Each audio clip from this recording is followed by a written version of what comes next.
This is ABC Sports coverage of the 2024 AFL Premiership season. AFL. On your radio. On digital. And take us with you on the ABC Listener. Look for the AFL button. Sunday night footy on the Gold Coast as round 5 of the AFL continues. A different type of test for the young Suns tonight against a team winless in Hawthorn, who many expect the Suns should be too strong for tonight. Hi everyone, Matt Clinch with you for ABC Sport. What a thriller we just had from Dockland. Something similar here would be nice tonight. The Suns had 2 wins and 2 losses, having won their opening 2 games at home against Richmond and Adelaide, while Sam Mitchell will hope the upsets will continue this weekend as his side stormed home last week against the Magpies with 7 of the last 8 goals, but fell just 5 points short. There's no late changes, so David Swallow and Henry Huswaite are the subs tonight. Carl Amon celebrates his 150th game for the Hawks, having made the transition from Port Adelaide to the Hawthorn Football Club, while Jack Lukosius becomes the 3rd fastest Sun to reach 100 games. Michael Price alongside me. Welcome, Pricey. Yeah, thanks very much, Clinchy. Welcome to the Glitter Strip. I'm looking forward to tonight. 2 teams that are laden full of young talent. Should be a cracker. Absolutely. Former number 1 draft pick, best and fairest All-Australian Jeff White is here. Welcome to you, Whitey. Yeah, well, thank you. It's good to be here. I'm looking forward to this battle tonight. A lot of speed. There's going to be a lot of speed on the ball tonight. I think so. And Port Adelaide captain, Port Adelaide coach Matthew Primus. Welcome to you, Matty. Evening, boys. How are we? Looking forward to a good night. The Hawks need a win on the board. That's an understatement for sure. And the Suns need to make sure tonight is a fortress at Metricon. People's Let's go with Carrara. Yeah, it's the national broadcaster. You're nice and safe. Yep, beautiful. Final member of our team is sitting in the front row tonight. Zane Bojack, welcome to you. What are conditions like at ground level? Absolutely awesome. Can't wait for this one, Clinchy. 22 degrees, 2-2. That's what the Gold Coast Suns record is prior to tonight. And as you mentioned on social media, Zane, Hawthorn haven't won at Carrara since 2014, so a chance for them to try and break a string of records and get their first win for 2024. It's the Gold Coast Suns and Hawthorn on ABC Sport. Here's Michael Price to get us underway. So Lloyd Meek is up against Jared Witts in the middle. The perfect bounce to start. James Sicily won the toss. They're kicking to the right as we're looking at the southern end. Gold Coast with the clearance. Goes through from Rowell. Already on the run, Flanders receives the handball, kicks inside 50. A big leap from Ethan Reid, the youngster. He was tunnelled underneath it. He's going to get a free kick. 40 metres out, 45 degree to the right, Jeff White. It was a great lead too, because they had the dash off the half back, just led to the leg. Beautiful set play. Number 9 in last year's draft from Palm Beach, Currumbin, part of the PVC 3 that came through the local club, the production factory at Palm Beach, Currumbin. Kicked 1 goal, 1 in his debut last week. From around 40 metres on an angle, Ethan Reid. The drop punt looks nice. It's fading. It's coming back. That's a good start for the youngster and the Gold Coast Suns. After a couple of minutes, they've got 1 straight on the board. Now there's the beauty. There's a centre clearance. Centre clearance to the Suns. That's going to be the power of them winning tonight.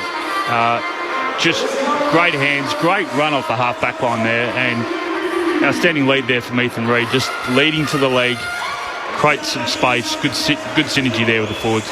Really good Flanders off half back. He's been dynamic playing down back. The run and his carry and he's a beautiful kick. He got the handball receive off the inside mids there, and as Whitey said, a beautiful kick to a lead. And they got some weapons, some potent tools down there early in the Suns. It took just 5 disposals for the opening goal of the match. Hawthorn haven't touched the footy and already won through the big sticks. Back in the middle, ready to resume proceedings. Lloyd Meek and Witts stare at each other as the umpire readies himself. Just 50 seconds it took for the opening goal of the match. Bounce favours Witts, who wins down the tap in the direction of Anderson. Can't gather, Rowell's onto it. He left it in the end, gathered by Closey. Hand pass to Anderson, back out in front of Rowell. He hacks a kick up towards half forward. Roses has just worked underneath it by Mitchell, who races back after it. Gets good support from the captain, Sicily, who gathers with a hand pass to Carl Amon. The kick is smothered, and Ainsworth sees it out of play. 50 metres out from the Gold Coast Suns goal. They lead with the opening goal of the match. Nice start for the Gold Coast Suns, and crowd just filtering in. It was quite busy outside, as is their wont here on the Glitter Strip, just getting in a little bit tardy as the umpire throws it across half forward. Witts gets in front of Meek. Good battle there physically. Reading it off hands. Warple, though, for Hawthorn. It's a long kick to half forward, getting in the way. Charlie Ballard, number 3 in the league for intercept marks last year. A vital cog in this Gold Coast Suns fence. He goes laterally, finds Sam Collins, who goes further across the arc of 50 to find McAndrew. His kick just a little bit overcooked.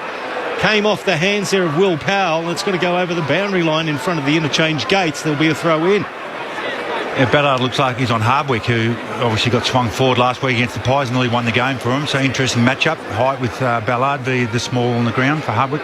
And Powell has Ginnivan inside the forward 50 for the Hawks. As it comes the way of Anderson. A chance for a row from half-back. Kicks up towards King. Can't take the mark. Scrimshaw in from the side. And the free kick would have gone Hawthorn's way anyway. Looks into the middle of the ground where Finn McGuinness marks. Gold Coast with the opening goal of the match as he looks up towards half-forward. Puts it in the direction of Ginnivan, who comes in from the side. He marks in front of Meek. He's right on 50, and you would imagine the entertaining small forward. This would take his best, but he's a man for the occasion. Jarman Impey says, have a shot. I'm not a fan of long sleeves, but the brown long sleeve doesn't set the world on fire, does it? No, it does not.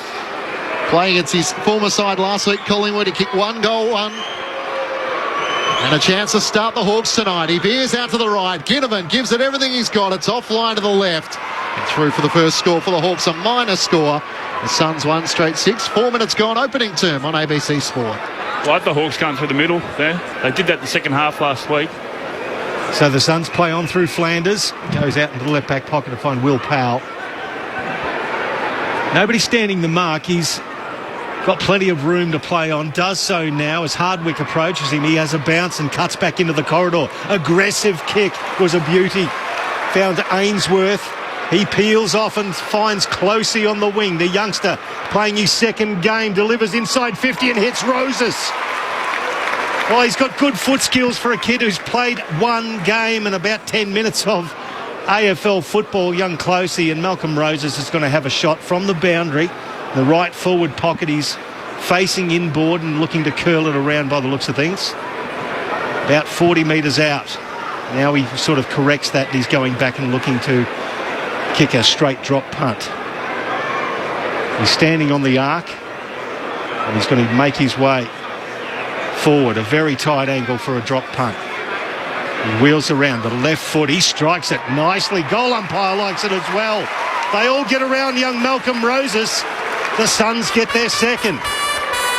2 straight 12 plays, 1 behind, and we've played 5.5 minutes here for the first term. That was a really good set play. So what they did is they brought all the players, even in the midfield, brought them over to the skinny side down the line. Then they had one break for the midfield. Then they had others on the half-forward line, like Roses, split on the 45, switched the total direction, and that caught the Hawks offside then. So it was a great set play from the back line there from the Sun. And it's what the Hawks have struggled with this year, defending fast ball movement. You know, the first half against the Pies last week, they want to try and set them long down the line and have a stoppage game. But at the moment, the Suns are just finding far too much room, and they've got a really potent forward 6 against the Hawks back 6, Whitey. They just split really hard then, the Suns. On the 45, created so much space on the other side. Jeff White, Matthew Primus with you. Malcolm Roses up to 8 goals for the season, just behind Ben King, who has 10. Back in the middle, Witzwin's down the tap. Newcomb's onto it. Free kick, high contact. Yeah, too high. Got his hand. It was a late call, wasn't it? Oh, you could see Witz's head go back. Yeah. Just Newcomb was about to kick inside 50. The ball had to come back to Jared Witz, the co-captain, inside 50. Down low for King. Did he have it long enough? He did in the eyes of the umpire. It looked like it might have spilled out just at the last moment, but controlled it as he hit the turf.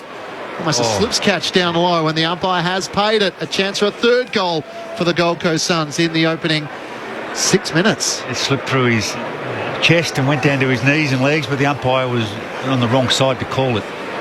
So, you know, the breaks go your way. Gary Ablett style. Senior had enough of it.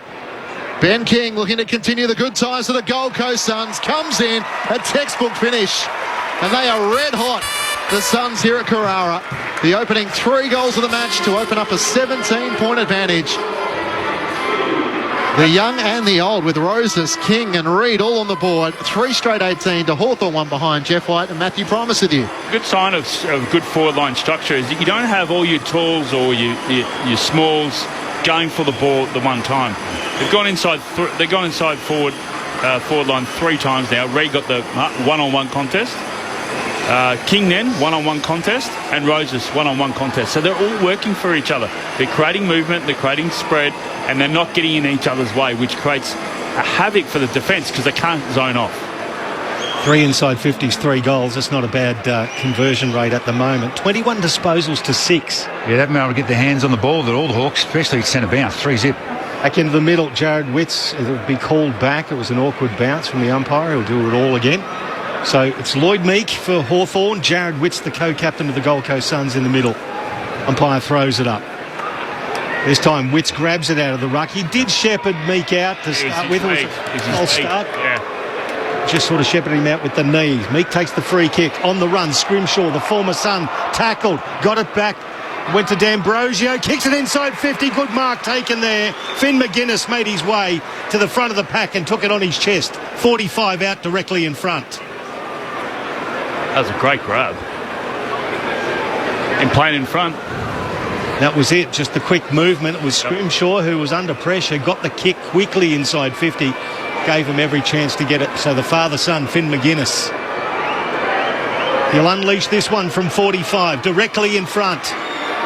To get the Hawks on the board, he squeezes it past the goal post, but the wrong side. It's 1 behind, so 3 straight 18 to the Suns. It's 2 behinds to the Hawks with 9 minutes gone to the first term. ABC Sport. Zane Bojack on the boundary. Yeah, Sammy Mitchell's looking a little bit concerned down here. He was a lot more excited when McGuinness was having a shot for goal, but he's put the hands up near the head once again. He doesn't like what he's seeing. Thanks, Zane. Flanders up towards the wing.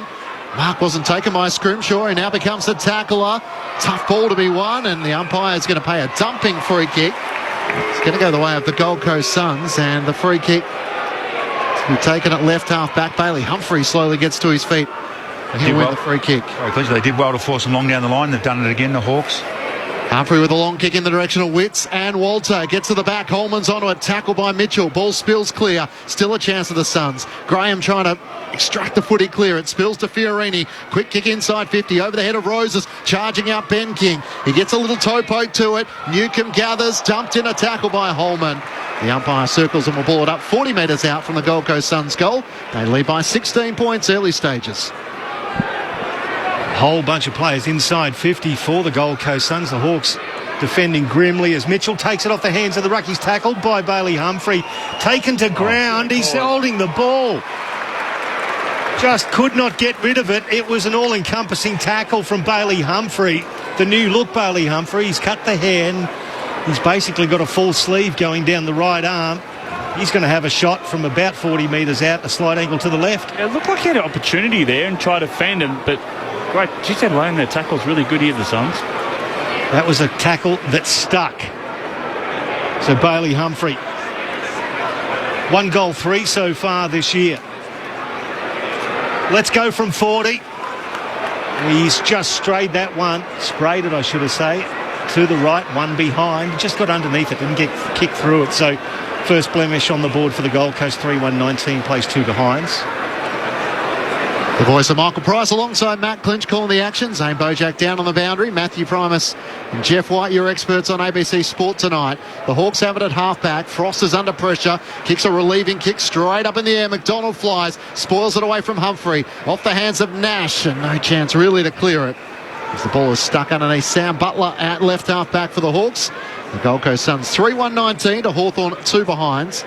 Umpire throws it in the air. Meek tries to clear a path against Witts. A chance to get a quick kick forward by Ward, but the intercepting mark is taken by Collins for the Gold Coast Suns. Playing against Mabiel Chol, of course, his former teammate. As he looks wide, and Newland takes the mark up against the boundary centre wing. So another local youngster from Broadbeach, Bodie Newland, goes down the line to find Lukosius. He's indicating that he wants to go long. He's got a good slipper on him. He runs the full distance and then kicks inside 50. Dangerous spot, Ben King at the back. It came off his hands. Lloyd Meek in the unfamiliar position of Rover. Couldn't pick it up. King did. Ball slapped out of his hands. Now the Suns with a chance. Outside the pack, Fiorini tried to get the handball off to Ainsworth. Picked up by Warple. He shrugs a tackle. Got the handball to Impey. Now it gets to Hardwick, 70 metres with his back to his own goal. It finds its way to McGuinness. Looping handball there to McKenzie. Impey kept running, received the handball, gave it off to Butler back inside to Finn McGuinness. It's good pressure from the Suns to dislodge the ball. Now it's loose and they should get away from half back. Powell just had a fumble, had to try and regather it under the pressure of Hardwick. Gets the hand pass out. The Suns around the boundary line under pressure, and a turnover kick as Impey takes the mark from Fiorini, trying to jag it around his body. 50 metres. And 50 metres here against Ben Ainsworth, so it'll mean Jarman Impey will be taken from the wing to inside 50. Oh, was that a 50? Well, he crept the mark, did he? Yep, crept over the mark. Hold the stand. Thought he was, yeah. So a chance for Hawthorn to kick their opening goal of the match, and a look on Damien Hardwick's face as he covers his eyes. Can't believe the 50-metre penalty given up, which is going to result on a shot on goal. And Jarman Impey, when the umpire stops, is about 45 metres out, slightly right of centre. Hasn't kicked a goal so far this season for the Hawks. What a time it would be for him to be able to deliver. Sicily runs around the back, and the umpire is just holding off proceedings at the moment. The shot clock is down to 8 as he starts his approach. So using the full 30 seconds, Jarman Impey try and compose himself. Impey comes in from just inside 50. It fades late left and hits into the left goalpost. And a minor score, so 3 behinds for the Hawks. For the Gold Coast Suns, 3-1-19. So taking place tonight, Port Adelaide and Fremantle. Jai Amos with the opening goal for the Fremantle Dockers. Lukosius from the Gold Coast defensive area. Long kick, just short of centre wing. That's a nice mark. Taken by Seamus Mitchell for the Hawks. In the bright pink boots, just forward of the logo on the outer side. He kicks another long ball inside 50. Big pack of players. Jai Newcomb at the front position. Off his hands. Picked up by Lukosius. Tackled into the ground by Ginnivan. On the arc of 50. He calls for holding the ball, and the umpire says, I'll come in and ball it up. I see that the Hawks have scored 9 points in the first 10 minutes of the games this season. That's what they're averaging in the first quarter, the first 10 minutes of a quarter, which is the lowest in the competition. And at the moment, they're on track to equal that again. Meek one down the tap. Nowhere to go. As Connor Nash is locked up by Matt Rao. There's a lot of midfield matchups which are going to be mouthwatering throughout the night. Witts comfortably wins down the tap. Straight to McDonald of the Hawks. He kicks it out on the full, though, under immediate pressure as soon as he took possession. Clearance is the way of the Gold Coast Suns. 5-3 early. Inside 50's 5-4, but it's the disposal efficiency for the Hawks, which is under 40% to start this match, which would have Sam Mitchell most worried. Took Miller to Flanders in the right back pocket in his new role. Adventurous with his kick. He missed Miller, turned it over, and Finn McGuinness, playing as a forward tonight, he marks directly in front, 45 metres out. Turnovers in your back half can prove so costly. It was really good from the Hawks, because the number of times that the Suns already in this game have been able to split the defence, especially from the back half, too easy. Their zone was really good. They managed it really well, and they had good balance. He's had a sider already tonight. Hasn't kicked a goal in 2024. The Hawks need one here. McGuinness comes in and rams it through. The Hawks' opening goal of the match comes at the 16-minute mark, after the Suns had put on the opening 3 and a much-needed steadier. They're on the board. 1-3-9 to the Gold Coast Suns, 3-1-19. With Jeff Wright and Matthew Primus with you on ABC Sport. As you mentioned, they've been able to slow them down a lot better, haven't they? The last 5 or 6 minutes, the Suns have still won their ball off half back, but they haven't been able to go inside. They look to go inside there and turn the ball over, but the Hawks have been onto it a lot better, forcing more long down the line contests that they can put pressure on and deny the Suns that easy ball moving inside 50. So a good little 5-minute patch, and then they need to hit the scoreboard to get a result out of all that good work. The more intercepts they can get through the middle, that just forces the Suns to go wide, because they become a bit second, they second guess themselves about taking those risks. And they don't want to play that way. That's not how Hardwick wants his teams to play, and so they'll keep asking the questions. If they're on their toes, they'll get opportunities, the Hawks. Flanders with 7 disposals at 80% kicking efficiency, and that one just costing a goal, unfortunately, for the Gold Coast Suns. Back into the middle, Ramsden is in the ruck up against young Ethan Reid. Call that one a draw. It's promoted forward for the Suns, but picked up there by Warple for Hawthorn. He's tackled, he lets loose the ball. Holman gave it back to Anderson. A long kick to left half forward, easily covered in the end by Jarman Impey for the Hawks. And there's another 50-metre penalty. Now, I didn't see what that one was for. Did Lukosius move off the mark? And it's the same player too. Yep, so Impey now is promoted to the logo on commentary wing. Skidding ball picked up by Chol. He got around Collins. He ran to the arc, kicked it to the top of the goal square. Ballard with the big fist. It rolls towards the boundary line. Picked up there by McDonald. Handball to Hardwick on the boundary. Lovely little kick. He chipped it onto the arc of 50 to find Josh Weddle. Now, he does have a good leg on him. He's signalling that he might have a crack. The man on the mark is standing on the arc. So Josh Weddle, 1 goal, 2 for the year. Wheels around to the right-hand side. Boy, he's given that a thump. That's a beauty. It's hit the post. 2/3 of the way up, but boy, he gave it a ride. 1-4-10 to the Hawks, plays 3-1-19. It's a 9-point margin in favour of the Suns with the 18 minutes gone of the first term. Powell looks to bring the Gold Coast Suns back into play. The Lukosius who takes the mark in the right back pocket. What have you made, Whitey, about the move of Jack Lukosius from the forward line to the back line? He uses the ball really well. As we see. Oh, he's gone for Ballard. It's a risky kick on cue. McKenzie slides in. He's in a battle with Ballard. Hand pass back to Carl Amon in the middle of the ground. Turns on his right. Kick was smothered in the end. A chance for the Suns. Rao ridden in the turf. Weddle got him, holding the footy. And a good ferocious battle in the middle of the ground. Josh Weddle who kicked the last behind for the Hawks. Marbiel Chol wants it deep. Jai Newcomb's in the forward 50 as well. And Weddle just in two minds at the moment. In the end, he drives it as long as he can. Chol's the target. Mac Andrew getting back, and he takes a comfortable mark. We saw him do that so well against GWS last week. He's timing his leap, and another impressive mark. He might get 50 here. No. Well, the Suns crowd were after it. They've seen a couple against, and he flared it out to the right just to find Bodie Hewlin just inside a defensive 50, right against the boundary line. Ginnivan standing the mark. Now he kicks along to the wing. Ben King at the back. Big fly, but it came off hands. Seamus Mitchell and Ben King, a little ginger, just getting up now slowly. It was a big contest as the ball rolls over the boundary line on the outer wing. We'll get a throw in. Yeah, they've got to be wary of that, the Hawks too. They don't want to kick it when they're going inside forward 50. They've got to kick it off the line a little bit so Mac Andrews doesn't come over and get those intercept marks. Suns by 9 points, 19 gone. First term here on ABC Sport. The throw in. Warple takes it off hands and tracks it back towards the boundary line, and the umpire will do it all again from the same spot on the Nerang River wing. There's no late changes for tonight's match. At the Adelaide Oval, the Dockers leading by a point over Port Adelaide. Of course, there is an ABC call of that game available via the ABC Listen app.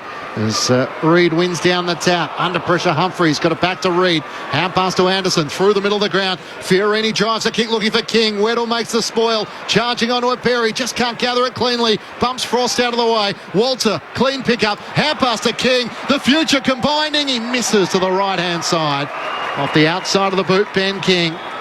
Jeez, Jed Walter with a clean pickup. The Suns lead by 10 points. That pace too. Ooh. I was about to say the future's so bright I've got to wear shades. I turned around and saw Matty Primus wearing a pair of sunnies in the back row. Oh dear, oh dear. Good kick in. It was taken there by Max Ramsden. Like the look of him in his fourth AFL game as well. The big fella, he turns around and kicks it back inside defensive 50 to find Sicily. Have the most backward kicks in the comp, Hawks, but that's trying to open up the ground.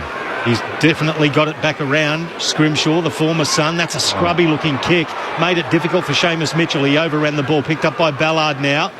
He gives the handball off to Anderson. Long kick towards half forward. Ben King's had a wrestle with James Sicily, came off second best. The umpire gave the free kick to Sicily for a hold. He'll take the mark and go back to Carl Amon at centre half back. And Amon looks to switch to the outer side where Jack Ginnivan's on a long lead. Lukosius spoils it down for the Suns. Fiorini onto it. They're out here. He kicks to Berry, who marks it right half forward. If he gets up quick enough, he has Humphrey in the pocket. He's still on his own. He turns it over. McKenzie got back and takes the intercepting mark for the Hawks. Left half back. Gold Coast Suns by 10 points. Kicks back up to Ginnivan. Can't take the mark. McDonald kicks end over end up towards Newcomb. He runs into Powell. A whistle. It's going to come back. Ginnivan is going to take the free kick at left half back. Suns leading by 10 points. It doesn't matter where he goes or who he's playing against. Jack Ginnivan's getting booed. He just thought he mightn't have deserved that free kick. Anyway, he plays on and kicks it towards half forward off the hands of Ramsden. Rode by Rao.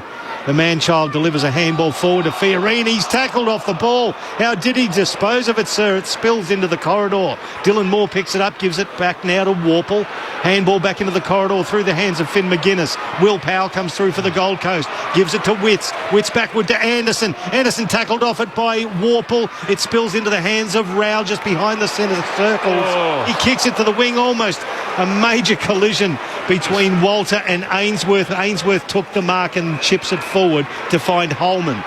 Holman looks up. Walter has charged forward. Ginnivan makes the smother. It ricochets towards the 50. Ainsworth onto it for the Suns. Little chip kick to Roses. Wouldn't have been 15. Scrimshaw makes the spoil. He gathers. Turns left, then back to his right. Kicks out to Ginnivan. Mac Andrew in from the side. Slaps it over the boundary line out of play. Yeah, I reckon. Andrew and Ginnivan, and Andrew might have given away the free kick here. He's just got a hip and shoulder right in the back of Jack Ginnivan. No, the umpire gives him a warning. I reckon the umpire gave him a warning because Umpire saying get up, this get one. up, yeah. There was a bit of a flop in that way. Yeah, that's what the umpire was doing. Get Yeah. up. It was. I reckon the umpire saw the first one that Ginnivan gave Andrew, though. That might have been the point. Witt smacks it down. Warple got there first in front of Rao. He thumped it out, but it was picked up by Tuke Miller. Off a step, he kicks it inside 50. Walter pushed out of it, but he came back. Just couldn't keep it in. It went towards the boundary line. It's going to be thrown in the left forward pocket for the Suns. They're in attack and leading by 10 points. That's a good matchup, actually. Frost on Walter. Like, Frost is an honourable backman, and Walter being brand new. Suns deep in attack. Witts knocks it down to the front. Here's Frost on cue, and Holman. And Nick Holman puts enough pressure on to see it out of play. Throwing in the left forward pocket. The Suns leading by 10 points, 3-2-20 to Hawthorn 1-4-10. The Suns get the opening 3 goals of the match. Hawthorn with the last goal through Finn McGuinness. Meanwhile, at the Adelaide Oval, the Dockers lead by 7 points. Bailey Banfield with the last goal. Lloyd Meek does the ruck work and the roving. Hand pass to McKenzie, bumped off it. Holman for the Suns. Hand pass to Ainsworth. High kick in the direction of Witts. He tries to get a fly at it. Can't take the mark. Spoiled down by Scrimshaw. Tuke Miller gathers. Hand pass to Rowell. Around the body. It's offline to the left. Walters is wrestling on the behind line. It goes through off he and Whittle. Through for a minor score for the Gold Coast Suns. An 11-point lead. The Suns' way through 24 minutes gone in the opening term. So the crowd just being shown a replay of the Ginnivan versus McAndrew incident. We'll call it a draw. I reckon it was a point. I think even the WWE would be disappointed with that. Exactly right. Carl Amon plays on from the goal square. Kicks long for Hawthorn to left half back. It's taken off hands by Rao. His well kicked at just the required distance. Hit the chest of Berry at right half forward, just outside the arc. He's standing on the boundary line as we speak. Long kick towards Walter. Scrimshaw got rid of him. It's going to be a free kick. The youngster in his 3rd AFL game against the former Gold Coast Sun will have a shot at goal 20 metres out, more or less directly in front. He used his body well. Then he knew where the drop of the ball was going to be. But I've been really impressed with Berry, Holman, and Roses at the moment. Those 3 small forwards have been really on their toes, really prominent up forward. Their defensive pressure has been outstanding so far.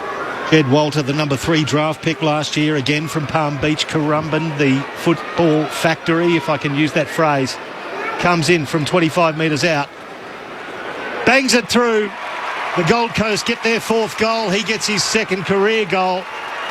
And the Suns move out to a 17-point lead with 25 minutes gone to the first term. Yeah, he initiated the contact. He went looking for Scrimshaw's body, and then Scrimshaw panicked once he felt the powerful body of Walter coming back on him, and then got his both hands around the waist and made an easy decision.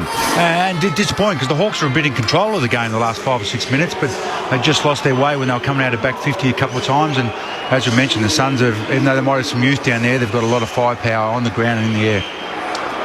Just that kicks inside forward 50. Even when they go wide, Berry there was really wide on the boundary. The kick is, into the V. It's in. They've done it all year, the Suns. They're just giving themselves an opportunity to get it in dangerous areas and not going skinny all the time. And great aerial guys, haven't they? Yeah. Give them a great opportunity. And if you do get them, you've got great accuracy too. Yeah. Reed, King, Walter, Roses, the goal scorers for the Gold Coast Suns, who are lighting it up here at Carrara. Free kick for contact with the knee by... Yeah, Witts lifted his again a bit early, but... Yeah. So Lloyd Meek takes the free kick for the Hawks, kicks up towards Ramsden, can't take the mark. Andrew makes the spoil. Tuke Miller charges in, Nash into him. A chance for the Hawks, although Newcomb's under enormous pressure. Hand pass almost turns it over. Connor Nash regathers for Hawthorn. Hand pass intercepted by Rao. Gets the hand pass to Flanders and now to Lukosius. Kicks out to Ainsworth. He marks it right half back for the Gold Coast Suns. The Suns by 17 points in the opening quarter here. They've got some speed off the half-back line, the Suns, haven't they? Once it gets out for a couple of handballs, they're away. Ainsworth kicks up towards Witts and King. It's Witts who holds his body position in front. He marks it right half forward. So the big co-captain just loping and just using his great height and bulk at the front of that pack. He decides to go short. Finds Ainsworth. Still 70 metres from goal with his right leg on the boundary. He chips forward to a nice lead from Bailey Humphrey. He honours that. They're just marching it down, Pricey, and then they can get it and kick it nice and deep inside 50. Now from 55, it's a long kick from Humphrey in the King direction. Floating across the pack, Lloyd Meek. Not on that occasion. Strength. Really good there from the ruckman to just go off the opportunity to get away from Witts and go for it and have an impact. The voice of Jeff White with you on ABC Sport as Meek kicks as far as he can to half-back. Marbiel Chol in a wrestle, needed support. Closey was able to take the mark for the Suns. Turns on his right-hand side, kicks long looking for King. He's outnumbered 2-on-1. Meek provided good support on the mark taken by Jack Scrimshaw. 15 metres out from his defensive goal. It kicks out to Amon, who marks in the left-back pocket. Playing his 150th game, chips it forward to Jarman Impey. See if they can hang on to the ball here and try and get it down there into the ground. Now he goes backwards once again to find Amon on the arc. At left half back. Not in any hurry to move the ball. He ends up having to go long down the line. McAndrew at the back of the pack, flew so high, took it on his chest. Read that beautifully. Crowd enjoyed that one. Just short of centre wing on the Nerang River side of the ground. I think he's found his niche, McAndrew. Pops it up to half forward. Ben King reads it best. Takes the mark, 55 out. And as the siren goes, he signals, I will take the shot. The Hawthorn player in Weddell just asked to come back. He's standing the mark 51 metres out. Ben King being instructed by the umpire to run in a straight line. He's on a 45-degree angle to the right. He'll have to release this one from 55 metres. Ben King lets it go. He's given it every chance. It fades a little at the end. It is one behind, knocked through, and that is quarter time. And the Gold Coast Suns get to first Oranges 18 points in front, 4-4-28, playing Hawthorn 1-4-10. Your goal scorers are Ben King with one, Walter with one, Ethan Reid with one, and Matt Roses with one for the Gold Coast. And for Hawthorn, Finn McGuinness, the only goal scorer for the Hawks. And at the Adelaide Oval, it's Port Adelaide who lead by 7 points, 3-3-21 to the Fremantle Dockers 2-2-14. What about some of the results this weekend? Earlier today, it was the Giants who prevailed by a point over St Kilda. So GWS 5-0 for the first time in their club history. And Adelaide with a thrilling 2-point win over the Blues, 16-4-100 to the Blues, 14-14-98. And on the SMS, 0437 774 774. Frank in Esperance, thoughts with the people in Sydney. Absolutely, thank you, Frank. And if these results keep coming, Eagles are a dead set certainty against the Tigers tomorrow. And one just asking, hi team, is Q okay? Well, Q unfortunately was on the NRL duties today, so his misfortune, I say that tongue-in-cheek, is mine. Although I think with Carlton losing in the dying stages, maybe we're all blessed that he wasn't here to see the closing stages of that. Saturday Night Footy on ABC Sport, on ABC Radio, ABC News Radio, ABC Sport Digital, and now streaming on the ABC Listen app. Just look for the AFL button. Hello, Patrick Stack from ABC Sport Daily. If you like sport, you're on there for 14 minutes. And in my case, on the weekend, I didn't play a lot of minutes. I was coming off the bench with sort of 2 minutes, 1 minute, 3 minutes to go. And great conversation. You never count Tiger out. It's one of those courses that the experience counts for a whole lot. You will love ABC Sport Daily. And so I think the term I used at the time was that Netball Australia waved its white flag. ABC Sport Daily. Get it on the Listen app. This is ABC Sports coverage of the 2024 AFL season. Every match on the ABC Listen app. Look for the AFL button. Gold Coast with the clearance. Goes through from Rowell. Already on the run, Flanders receives the handball, kicks inside 50. A big leap from Ethan Reid, the youngster. He was tunnelled underneath, but he's going to get a free kick. From around 40 metres on an angle, Ethan Reid. The drop punt looks nice. It's fading. It's coming back. It's a good start for the youngster and the Gold Coast Suns. After a couple of minutes, they've got one straight on the board. Down to Ainsworth. He peels off and finds Closey on the wing. The youngster playing his second game, delivers inside 50 and hits Roses. A very tight angle for a drop punt. Wheels around the left foot. He strikes it nicely. Goal umpire likes it as well. They all get around young Malcolm Roses. The Suns get their second. The ball had to come back to Jared Witts, the co-captain, inside 50. Down low for King. Did he have it long enough? He did in the eyes of the umpire. Looked like it might have spilled out just at the last moment, but controlled it as he hit the turf. It slipped through his chest and went down to his knees and legs, but the umpire was on the wrong side to call it. Ben King looking to continue the good times for the Gold Coast Suns. Comes in, a textbook finish. And they are red hot, the Suns here at Carrara. To Miller, to Flanders in the right back pocket in his new role. Adventurous with his kick. He missed Miller, turned it over, and Finn McGuinness, playing as a forward tonight. He marks directly in front, 45 metres out. He's had a sider already tonight. Hasn't kicked a goal in 2024. The Hawks need one here. McGuinness comes in and rams it through. The Hawks' opening goal of the match comes at the 16-minute mark. Long kick towards Walter. Scrimshaw got rid of him. It's going to be a free kick. The youngster in his third AFL game against the former Gold Coast Sun. He used his body well, then he knew where the drop of the ball was going to be. Comes in from 25 metres out. Bangs it through. The Gold Coast get their fourth goal. He gets his second career goal. The 2024 AFL Premiership season. On your radio. ABC Sport Digital. And on the ABC Listen app. The sounds of the opening quarter as heard on ABC Sport. Matt Clinch and Michael Price calling the action. Jeff White and Matthew Primus are your experts with Zane Bojack down on the boundary. The Suns by 18 points, 4-4-28 to the Hawks, 1-4-10. Matty and Whitey. Well, an interesting game. The Suns obviously came out the blocks very early, centre bounce dominant. Every time they went inside 50, they scored. And the Hawks are able to wrestle control back a bit, but they haven't been able to get their game going. They love to hang on to the ball, backwards kicks, play on quickly, some short kicks, a bit of an uncontested, and then get it inside 50. And they're the number one marking team inside 50 so far this year, but they haven't been able to do that. And that's a little bit of the personnel, but also I reckon the Suns defensively have slowed them down and made them kick the ball to probably poor areas for them, the top of the 50, and then once it's been there, the Suns have rebounded the ball. So the Hawks are trying to keep the Suns in close, and the Suns are trying to get outside the Hawks, and at the moment, Gold Coast are doing a very good job of getting outside them. It's a bit of an arm wrestle, isn't it? The Hawks want to spread, as you said, Matty, throughout the first quarter. They like to go back. They like to spread the defence, make the ground a lot wider. So if it comes down one end, they want to go to the other side. But the Suns have really been able to defend really quickly. So attack the defence. They're switching their heads. They're getting on really good balance. And that's frustrating the Hawks because then they have to go down the line. So that means that Meek has to go down there.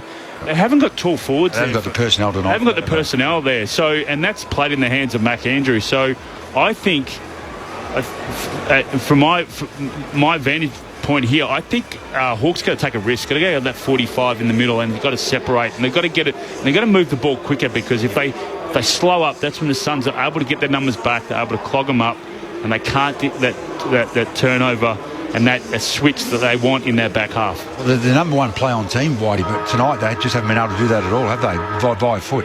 And that's because the Suns have been onto it. Absolutely. Yeah, and they're turning their head, and they're having really good balance from behind as well. So, but this is a really good game. Hard, in tight. They're laying the tackles each to the sides, and they're going hard at it. So the Suns with the promising start. The Hawks a little wasteful with 1-4-10 in the opening quarter. Matt Rowell leads the way with 9 disposals. Flanders with 8, 7 for Scrimshaw, 6 for Eamon, Impey, and 7 for Fiorini for the Gold Coast Suns. The Suns dominated the clearances 9-4. They had 29 more disposals and 8 more contested possessions. Into the second quarter we go. Witts wins down the tap, trying to follow up his ruck where it lays the tackle on Newcomb of Hawthorn. Gets a hand pass forward. Nash just toes it off the ground up towards half forward. Awkward bouncing ball for Closey, who couldn't get a clean hand pass away. Knocked it out to Miller. Hand pass to Bailey Humphries, who's tackled but somehow got it out to Lukosius. Lloyd Meek tries to put his body over the top of it for the Hawks. Knocks it out to Nash. Meek has another go at it. It takes 2 to try and bring him down, and he can't get a clean hand pass away. Holding the ball And the Suns will take it centre wing on the outer side. So the ball sits with Berry. That's our half forward coming up again. Pricey. The Suns half forward working really hard. Gets up to the logo. Long kick inside 50. Newcomb made his way back. It went through his hands. At the back of the pack, Holman overran the ball. Newcomb joined him. And then came Flanders, gave the handball back to Tuke Miller, off to Closey, off a step. The youngster curled it around from 40 metres, deep in the pocket. That is a ripping goal in your second game of AFL footy. The Suns get their fifth, 5-4-34, play 1-4-10. It's 24-point margin. What's really stood out tonight is a handball away from the contest, handball away from the goal. They really had, particularly in that first quarter, there was a lot of congestion at centre forward. When the ball was on the ground, the hand pass, they've always got someone there, the Suns. They've always got someone facing their goals. Perfect example there. Tuke Miller, I think it was Tuke Miller, got it to... He knew that someone was going to be there. He knew. So went away from goal, went away from the scrimmage, and great hands, and obviously a great finish. But they're running in support. They're running in the support. They know that they've got someone there facing their goals. Damien Hardwick spoke during the week about the synergy and connection. You can see it's building. That's where it is. That's right. The inclusion of the youth and the academy. I want to ask you, Matty, about the fact that he said he's dreaming about Jake Rogers. I wonder if that's common in coaches. He's very much looking to the future there. A chance for Noah Anderson. Can't get a clean disposal away for the Suns. Newcomb's onto it, trying to lift the Hawks with a precision pass down low for Ramsden. Can't quite take the mark. Flanders gathers. Hand pass away to Andrew. Kicks out towards half-back. Across the half-back line, Fiorini gathers. Hand pass to Powell. Pulls his kick to right half-back, or a good mark taken by Noah Anderson despite the late challenge. He wants to go laterally, goes back towards the corridor to find Tuke Miller, measures a pass to his co-captain in Jared Witts. The big ruckman takes it just adjacent to the centre circles. Handball to the run of Will Powell. Inside 50, the big leap there came from Ethan Reid. He goes back and roves his own ball, then threw it out. It's a dead set basketball, double-handed pass. It was. It was a volleyball spike, wasn't it? He got pinged for that. It's going to be a free kick and it'll go to D'Ambrosio from the Hawks. Here they go, trying to open them up. He hits Finn McGuinness at half-back and goes even wider. Misses the target there in Mackenzie. It rolls over the boundary line to the hoots of the Gold Coast crowd. There'll be a throw in. It doesn't help. It doesn't help, but they made that first connection, which is to switch the play under 45. So they've got to be more aggressive of doing that, the Hawks, if they've got to dissect the defence of the Suns. The voice of Jeff White alongside Matthew Primus, Matt Clinch, Michael Price calling the action. Zane Bojack down on the boundary. Thrown back in. Ramsden wins down the tap against Witts. Carl Amon and Warple lay the tackle. There's nowhere to go for Bailey Humphrey, who slowly gets to his feet. Tossed in the air once more. Witts this time drops it down to Anderson. Jams it onto his boot inside 50. Charging out Reid. Can't take the mark. It gets to the back. Holman's onto it. Hand pass out to King. He left it in then for Berry. Swinging back onto his right-hand side. Gets the hand pass away. Graham onto his right. Around the body. It's across the face of goal. Hawthorn a set in defence. That's a courageous mark. Great mark. Going up down Brosio. Plenty of courage there despite the two Gold Coast Suns players coming late. An impressive mark taken on his chest at left half back. He's done very, very well for the Hawks this year since crossing from Essendon. Long kick, just short of centre wing, punched away from Ramsden by Witts. Front of the pack was Ginnivan, couldn't pick it up. Witts got down and dirty and then slapped it towards Tuke Miller. He's tackled off the ball. It was picked by Ginnivan. He's tackled. The crowd wants holding the ball and they won't get it. Warple holds things up as well with Holman, and there'll be a ball up 60 metres from goal. Umpire throws it up immediately. Meek over Witts and then tapped it into the hands of Witts. The big fella got the left slipper into it, kicks it inside 50, reading it well, and going back, James Sicily takes the saving mark for the Hawks.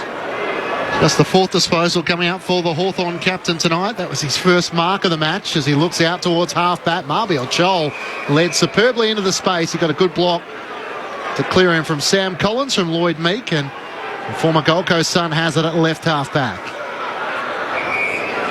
Suns by 24 points, still with the trademark flash of colour through the hair as he comes inboard and finds Frost.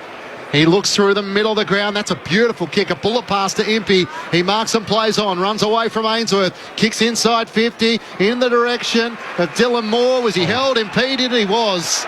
He got to his feet and gave the umpire an earful. He thought the free kick wasn't coming. In the end, he was impeded in the marking contest.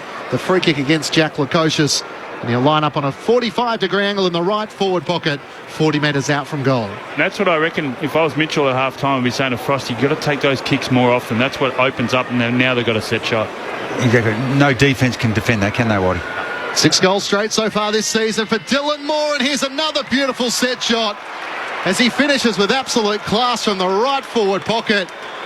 And a bit of a celebration as well for the Hawthorn fans who were there on the far side of the ground. The Hawks needed it.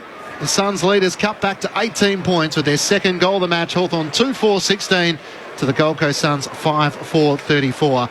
Matthew Primus and Jeff White, your experts on ABC Sport. Well, it started with Child, didn't it? He didn't even look down the line. He just knew that he wanted to go inside. So they're trying to work with each other. But just to split, that kick from Frost to Impey was outstanding. But also, you have to have that work rate.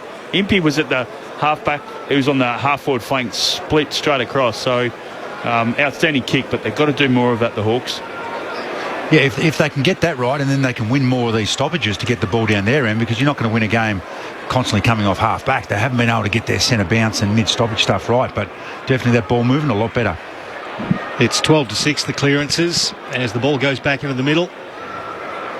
Witts versus Meek. Meek got up a lot higher, got the ball down. It was taken by Rowell, who's immediately claimed either side. Lloyd Meek got him and Jai Newcomb on the other side. And as he peels himself off the Carrara surface, Rowell gives the ball back to the umpire. He throws it up now. Witts tapped it down. Newcomb getting involved. Long kick inside 50. Bodie Hewlin broke away from his opponent there and Dylan Moore and took a lovely defensive mark and kicked it forward to Tuke Miller just outside the arc of 50. Suns by 18 points as Tuke Miller looks out boundary side. Fiorini's the target. He takes it just inside the boundary line at right half back. The Suns 5-4-34 to the Hawks 2-4-16. Got to stop these uncontested marks, force them a long kick. Graham takes the mark. Mark number 35, now 36 as Matt Rowell marks the next one in the chain.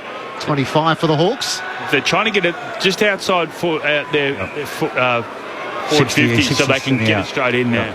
All the till timber has gone forward. Witts alongside Reed, King, Walter as well as he goes laterally to Will Powell. He has it between wing and half forward on the broadcast side. Sends it high into the night sky. Have a fly at that. King tries to set himself in from the side. Weddle makes the spoil for the Hawks. Goes out of play in the right forward pocket. A boundary throw in.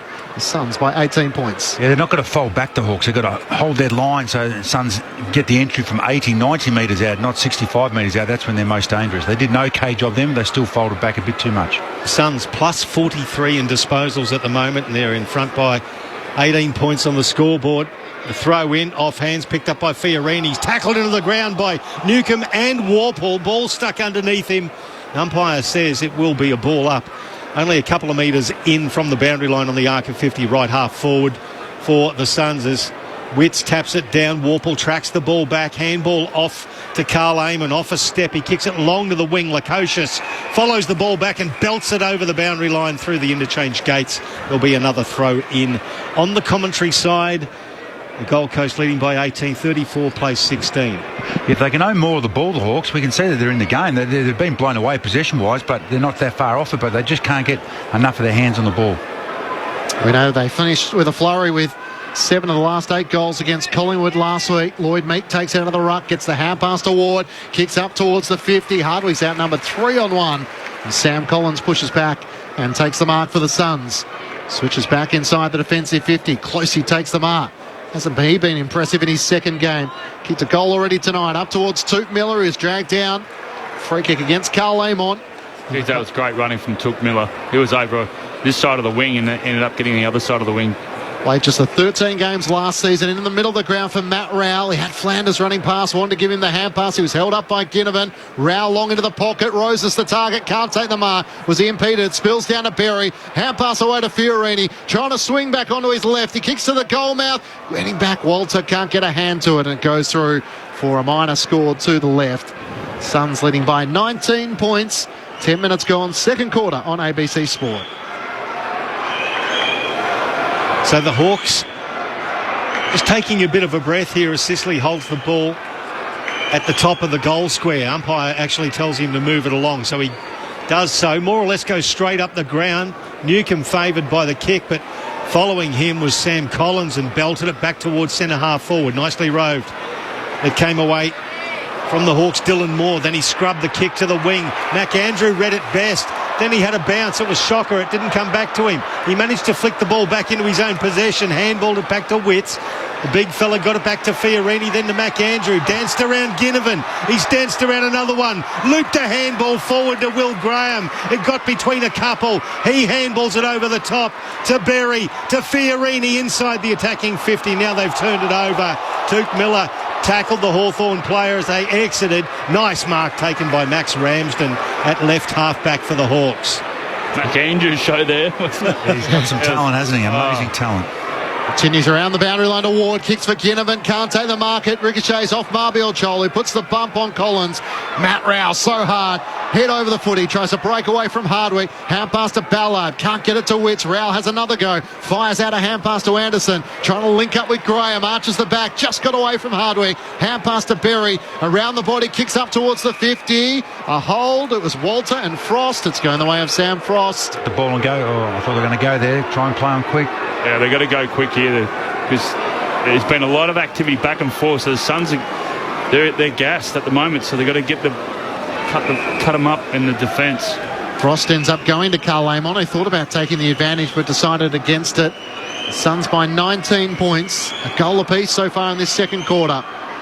Amon, that's not his best kick. He chips it up to Moore. He gathers at half-back. Hand pass too slick for Sicily. They turn it over. Holman for the Suns. Kicks at the pocket. King is the target. He takes the mark. They're out-positioned as Seamus Mitchell tried to race back to offer some support. But Ben King marks hard against the boundary in the right forward pocket. A chance to kick his second. Just a really unpressured turnover. There wasn't any pressure on that kick, just a poor execution decision, but there's no pressure on the kick at all. And then the Suns just went super quick and the Hawks defenders were caught out by that turnover. The Gold Coast Suns spearhead comes in hard against the boundary. It's not a bad effort, but it misses to the right-hand side. A minor score. The Suns by 20 points at the 13-minute mark of the second quarter. So Ben King now 1-3 for the game. It's Hawthorn play on through Amon. Kick just short of centre wing. Came off the hands of Charlie Ballard. Now Hardwick has... he's absolutely belted by Ballard. Fair bump too. Dislodged the ball. Picked up by Flanders. His pass was beautifully taken there by Holman under enormous pressure from Sicily. He plays on Holman. Kicks it inside 50. Off hands of the pack. Here's Roses. Made his way forward. Tapped it into the path there of Ainsworth, who gathered. Handball back to Bailey Humphrey. He's tackled. He let loose the ball. It wasn't legal. The Hawks wanted a free kick. Nothing happening. It lands into hands of Roses. He goes across the arc of 50. Closey. He gathers from 40. Closey. Oh, you beauty. This kid's a ripper. That's his second. 6 goals, 642, plays 2-4-16. It's now a 26-point margin. This kid is kicking superbly. 7 disposals at 100% with 2 goals in your second game of footy, if you don't mind. I love his skills. He looked very impressive in electric speed. The Hawks are just falling down forward to centre. That occasion then they came through. They only had Ginnivan and McGuinness as forwards and against Suns 3 backs, which is good set up by the Suns, but they've just got no targets at all, and that's why they turned the ball over between the arcs there, and the Suns finally made them pay. A bit scrappy, but they're just going to have... They keep turning the ball over through the arcs. The Suns' firepower in their forward 6 and their on-ballers are going to make them pay big time. One of the things that Hardwick would be really impressed with at half-time is, and we've mentioned about it, Berry, Roses, and also Holman. Just their 3 forwards have been outstanding. Same Bojack on the boundary. Yeah, I can tell you what, Jarman Impey's just gone out on the field and he's very happy because he's been getting an earful from Sammy Mitchell because they're just not playing on and they're not going rebounding off half-back. So maybe it can make an impact now that he's out there. Suns through Fiorini, gets them to half-forward. King's caught behind Weddle, who went out of play before he got his kick away. Yeah, the Suns by 26 points with 2 goals to 1 in this second quarter, having led by 18 points at quarter time. And you mentioned Pricey. Yeah, Sam Closey, 2 goals already in this quarter. The 21-year-old who's just under 200 centimetres playing on the wing. He's an impressive player. Graham gets the hand pass away. Links up with Flanders. Drives the kick inside 50. Walter in a tussle in the forward pocket with Frost. Clears to the back. And Sicily in the end taps it out of play for a boundary throw in. Right forward pocket for the Gold Coast Suns. You don't want to rave too much about a young bloke, but he had 22 disposal with 7 contested last week in his debut and 489 metres gained, which is elite. And in his second game of footy, he's shown some very, very good quality. The throw-in in front of the small scoreboard came off the hands of Meek. Now it's with Impey. Under pressure, he kicks it to the wing. Ramsden spoiled by Uland, and the ball comes off the hands and goes over the boundary line in front of the interchange gates. There'll be a throw-in. The Suns leading by 26 points with about 9 minutes left to go of the second term. Back-to-back goals for the Fremantle Dockers. They've taken the lead through Josh Tracy. Coverage, of course, on the ABC Listen app if you're looking for that game from the Adelaide Oval. We'll keep you across the action here at the Gold Coast. Anderson gathers, combines with Rao once more. Kicks to King, who had a few metres on Frost. And Ben King marks just inside 50, slightly right of centre. Just too slick and too crafty through the stoppage there. Anderson, beautiful hands out, and then it was just an unprecedented inside 50 kick again. They're first to the ball. They're also spreading first as well, which is allowing them to get those entries inside forward 50. It's 12 scoring shots to 6. Ben King has 1-3. He'd love to land another one here from just on 50. Comes in, gets close to the man on the mark and misses to the right-hand side. I think that put him off. So, 27 points, the Gold Coast Suns lead at the 17-minute mark of the second quarter on ABC Sport. He's been kicking beautifully all year, Ben King. He had 10-2 coming into this game, and he's got 1-4 for the evening. I think the Hawks are going to kick long out of this kicking. They're all set up. Oh, here they go. Trick play. Yep, it's a long kick straight down the middle. It's going to favour the Suns, though, but it came off hands. Now it's favouring the Hawks at the back. Weddle, he's handballed it over the top to Moore. All of a sudden, they're at the arc of 50. Moore chips it forward. Finn McGuinness takes the mark, 35 out, more or less directly in front. That's the transition. That was an amazing spread for our listeners. They set up at centre half back, and then they split on a 45, and they had 3 going. So instead of they had others go to the other side, so it seemed like they were going to go down the line, and then they split really hard. So it was a good set up there from Hawthorn Footy Club. Kicked his only goal of the game a little earlier. Comes in from 35 metres out, slight angle, and Finn McGuinness kicks his second. The Hawks get their third, 6-7-43, plays 3-4-22. It's back to a 21-point margin, and we played 16 minutes of the second term on ABC Sport. Almost like they got their 3 fastest players, didn't they? Whack, where they went. And as we've spoken about tonight, Whitey, unfortunately, you're not going to win a game if you're relying on a little bit of a trick play from a kick-in or trying to rebound off half-back all night. They just cannot win enough of the ball in the clinches or own enough of the ball through the middle of the arcs to give their forwards and their other backs a bit of a rest when they get the ball inside 50. So, yeah, a beautiful set play, but they need to try and get some territory and some dominance and give their backs a rest who have been under the pump all night. The voice of Matthew Primus alongside Jeff White with you on ABC Sport tonight. So we're just about ready to go back in the middle. Witts and Meek. Umpire with a beautiful straight bounce, and Meek wins down the tap. Can't get it to Nash. Miller gathers to the Suns. Hand pass over his shoulder. Looking for Closey. Stripped of it by Nash in the tackle. Spills out the way of D'Ambrosio. Kicks end over end inside 50. Collins with a slippery ball trying to gather. Can't do so. Now made contact high. And he will get the free kick. Connor Nash came charging through like a wrecking ball. It did make contact above the shoulders. Sam Collins. It's not 15. Yeah, not 15. Goes wide to Anderson at right half back. Kicks up to the wing. Humphreys is in the pack. He spoils it down. Comes the way of Holman. Dribbles a kick up towards half forward. Walter trying to gather. Spills it back to Holman. Good tackle, Frost. Not sure he got a hand pass away. Play on's the call. Close, he gets it back to Walter. Bumped as he got his kick away. It won't quite get to Berry. And a good intercepting mark taken by Carl Amon. 10 metres out for his defensive goal by the Hawks. Chips into the back pocket and McDonald marks. He's got it, and directing a bit of traffic as Fiorini stands the mark. Now he takes off. It's a long kick towards centre wing.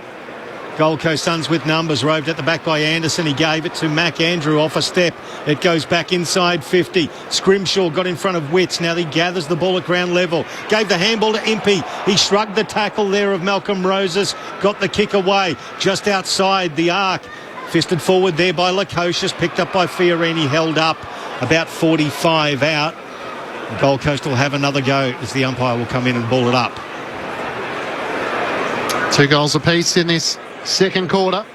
As Witts wins down the tap to Fiorini for the Gold Coast Suns. Kicks towards Reed. Impey in from the side. Help make the spoil with Sicily. Hand pass works it back through Carl Amon to Frost. Missed Ambrosio with his hand pass. Races after it in the left back pocket. Miller after him. Kicks up to the wing. No one really there for the Hawks. Dylan Moore tries to charge in. Coming in from the side, Marbiel Chol. Put the bump on Powell. It spills out to Collins. The Suns have the numbers. Hand pass to Ainsworth. Kicks up towards Toot Miller. He can take the mark. Now Reed is charging into the pocket. He looks more central than that. And Bailey Humphrey takes the mark. He's got options in the middle of the ground. Lukosius is one of them. He can't reel it in with his right arm. He goes back and gathers the loose footy. Turns onto his left-hand side. A laconic kick out towards Fiorini. McDonald trying to make the spoil. He missed it. Jarman Impey comes charging at him. Hand pass to Berry from 52. Kicks long towards the teeth of goal. Frost makes the spoil against Holman. Holman lays the tackle in the goal square. It spills away. And I think through from behind as Humphrey trying to put the slipper in on the behind line. Whitey, 2 points the Suns lead, Whitey. Just a few basic errors from Hawthorn. Just their defence, getting out of the defence is really struggling at the moment. Yeah, they're fatigued, aren't they, Whitey? To defend whatever the inside 50 can is, but it'd be up pretty high at the moment for the Suns. It's 28-15, and they lead the disposal count by 69, the Suns. The Hawks get out of this one. D'Ambrosio with a beautiful dummy and balk, and then long kick towards the wing. Witts fisted it forward. Ramsden gathered it, then handballed it off, and the Hawthorn player was immediately set upon by Matthew Rouse. James Warple getting up and giving the ball back to the umpire. He throws it up. Meek gets it down. Inovan makes his way there. Got the handball backwards. Off a step. Eamon kicks it forward to centre half forward. Was fisted forward there by Bodie Ewell and roved by Newcomb. Kicks long in the Chol direction. Collins tormented him, ran back with the flight of the ball and slapped it out of his hands. Gold Coast can rebound, and the mark taken at half-back by Hewland. Hewland might still have the handprint from the Jai Newcomb fend off as he goes short, and the mark is taken at left half-back. Noah Anderson looking for options in the middle of the ground. Nothing really presenting at the moment. Suns by 22 points. He kicks wide for Lukosius. Takes the mark in front of McKenzie. Got to close the space here, the Hawks, because this is what Sun's going to try and chip on the 45 and instead of going long. Lukosius plays on with that long raking kick up towards Witts. Inside the 50, almost juggled the mark. Spills down the way of Humphreys. Was tackled and didn't get a hand pass away, holding the ball. Free kick for the Hawks going the way of Seamus Mitchell. I should mention for the listeners as well that the Hawks are wearing their Legends jumper tonight, so predominantly in the brown with the gold V. So this year it's recognising Michael Tuck. In the past it's been John Kennedy Senior, Peter Hudson, Lee Matthews. And the Gold Coast Suns are also doing their thing with the blue socks tonight, raising money for domestic violence. The kick inside 50 for the Hawks. Marbiel Chol the target, can't take the mark. Swatted away by Collins. Ginnivan, was he taken high? He ducks the tackle, swings on his right, kicks towards the goal mouth, getting back. The numbers were there. And the mark is taken by Benno in the last line of defence. Played the role of goalkeeper there. Ginnivan's kick was very low. He chipped it out to the right back pocket to find Flanders. Good lead and a great pass honoured there. The lead of Holman, who took the mark. 60 out from his own goal at right half back. Now his measured kick towards Ethan Reid through the hands of the young man. Well, Graham knocked off the ball. Rowell got there first and then beautifully tackled by Warple. Ball stuck underneath. Now the Hawks with a chance. D'Ambrosio with a kick forward. It tumbles to left half forward for the Hawks and it's taken over the boundary line by Flanders. That jumper, the all brown with the yellow V. I like it. I reckon it's the best looking Hawthorn jumper out there. But that's the jumper that they wore in their first premiership. I'll tell you what, 1941, it was the third 18 Colts. There you go. They've had some jumpers that haven't quite hit the mark, have they? The Power Rangers one wasn't really a winner. Does sell, I guess, money though. Warple trying to break clear. He's gone, holding the footy. Noah Anderson lays the tackle and wins the free kick. And James Warple reluctant to release the footy. Zane Bojack on the boundary. Yeah, they're wearing the Michael Tuck Legends jersey, as you mentioned, Clinchy, but the only man who's really paying tribute to Michael Tuck is, of course, Jack Ginnivan with the long sleeves. And I do like they got Tucky to pose for the photo during the week in the trademark long sleeves. The Suns through Anderson out wide to Ben Ainsworth. So Hawthorn have lifted in this second quarter. They lead the tackles, but the Suns are winning most of the other stats. The kick up towards the wing. Walter had to make the spoil from behind. Holman stripped of it by Mitchell. Spills out the way of Toot Miller, but he can't keep the ball alive. And it goes out just short of right half forward for the Gold Coast Suns. At least the Hawks then, especially off the half back line, they weren't allowing those little chip kicks for the Suns. So forced them to go down the line and get it to stop play. So the umpire's going to throw it in 70 metres out from the Gold Coast goal. Right half forward. Witt's got his way to the front, tapped it down, but off a step. It was kicked forward by D'Ambrosio. It came off hands now through Toot Miller. Out to Ben Ainsworth, handballed it backwards to Lukosius, went one way then the other, then not tackled, got the handball back to Toot Miller. They've done this all on centre wing. Now backwards from Flanders through to Sam Collins. He uses his foot, gets it to the centre circles. Mac Andrew takes the mark, and it's a bit of a 9-iron to the arc. Off the hands there of Noah Anderson. Hawthorn favoured, picked up by Sicily. His handball semi-smothered. Warple got it over to Weddle. Weddle, little chip kick. Found Finn McGuinness in the middle of the ground. Through the middle of the ground, the hand pass to Carl Amon. Drives it long inside 50. Marbiel Chol the target. Got hands to it. Couldn't complete the mark against Collins. Collins, good fight back. Lays the tackle. Mac Andrew offers support. Gets the hand pass away to Fiorini. Ainsworth across half back. Kicks up towards Holman. Newcomb got a hand on it and goes out of play in front of the two benches. They just can't hold the ball in, the Hawks. They're halving some contests, but they just cannot hold the ball inside their forward 50. Even though it was a scrappy kick come out, they want the ball to get a tackle and get some stoppages down there. Their backs are just continually trying to defend. 17-10, the inside 50s, the Gold Coast Suns' way in this second quarter. It's thrown back in. Witts and Meek were in a tangle. Neither really had their eyes on the ball, and the umpire says a hold. Which way is it going to go? It's going to go the way of Jared Witts. I'd like to see Meek get off. Instead of doing the wrestle, try and move around, get behind Witts, try and get him turning. He's just trying to do it as a wrestle at the moment. He's giving away the front position all the time. He played really well. Last week, Lloyd Meek gets the nod over Ned Reeves, but it's a challenge against Jared Witts, one of the premium ruckmen for over a decade. As Lukosius has it at half back for the Suns, kicks up towards half forward. In the pack was Witts, Reed, Walters as well. Doing the roving Witts, gets it to Ben King. Tackled, great effort. Carl Amon got him, and Weddle takes the advantage for the Hawks. Drives it up the wing. Hardwick in a battle with Powell. Great mark, Hardwick. Used his body superbly. He almost took that one-handed. He wheeled around onto his right foot, looking for Chol. Spoiled, double-fisted by Sam Collins back towards the arc as the siren goes for half-time.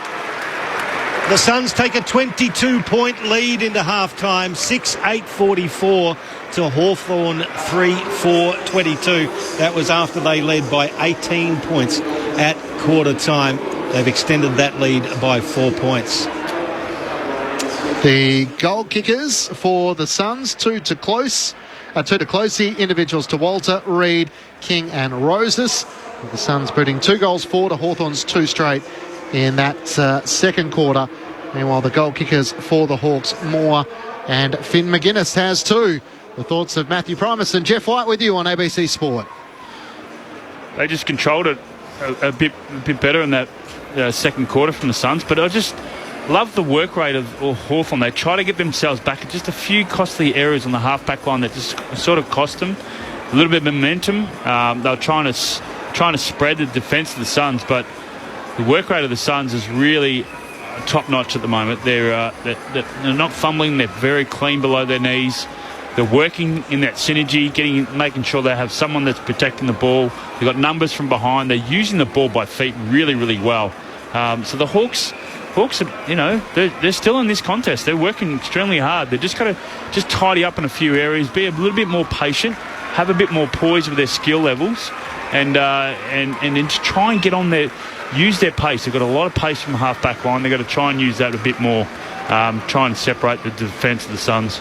Yeah, you're right, Whitey. They're trying, aren't they? Their endeavour is very good, but their execution, I think the uncontested possession was minus 15 in the first quarter. It's now minus 65. So the Suns are just all over. And that's is a little bit of the Hawks are turning the ball over, and they can't find a winner forward of the ball at all. But if they play a little bit slower, it allows them to get numbers there and equalise, and it might not be as pretty, and you might not score efficiently, but you're going to make it harder for the Suns to counter-attack you. But yeah, look, the Suns have just got too many winners all over the park.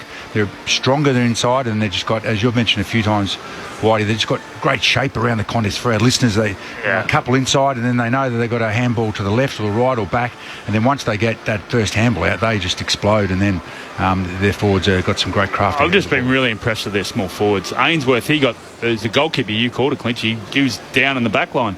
And you've got Holman's work rate, as we know, he gives 110% every game. You've got Roses, he's keeping his feet, really good balance, he's getting it under. The big talls that are down forward.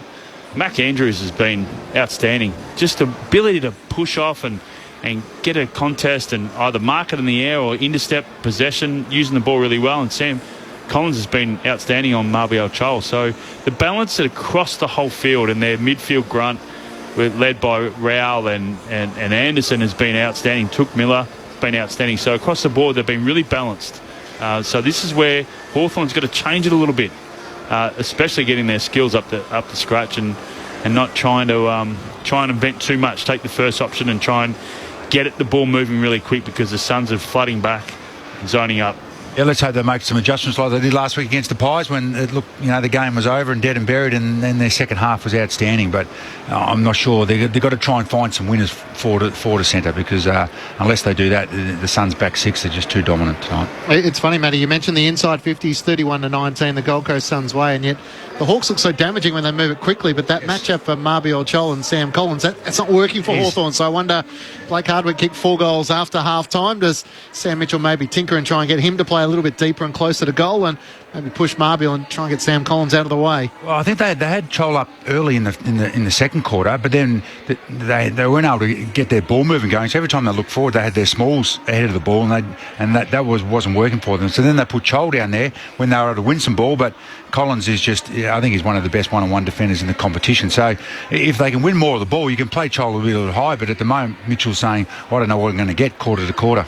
They just need to use the ball, and it seems like their breakdown is on their half-forward line. So the Suns are a big tick for them, because backward to centre, especially on their centre-half back line, they're winning the ball, they're winning the contest, and then their forward running, their offensive running is really, really strong. So feels like it is. What was the inside forward 50 you said, Price? He was pretty... 31-19. Yeah, so, a lot of it's been played in the Suns' half. So for those forwards, for Hawthorn, they feel like they're probably up at centre forward all the time. They can't get the stretch. They can't get the defence, because they're not winning the ball. Defending all the time, yeah. Defending all the time. And the other part is the Suns have had 77 more disposals. Yeah. They're having a lot of the footy. The question is are they damaging enough with it?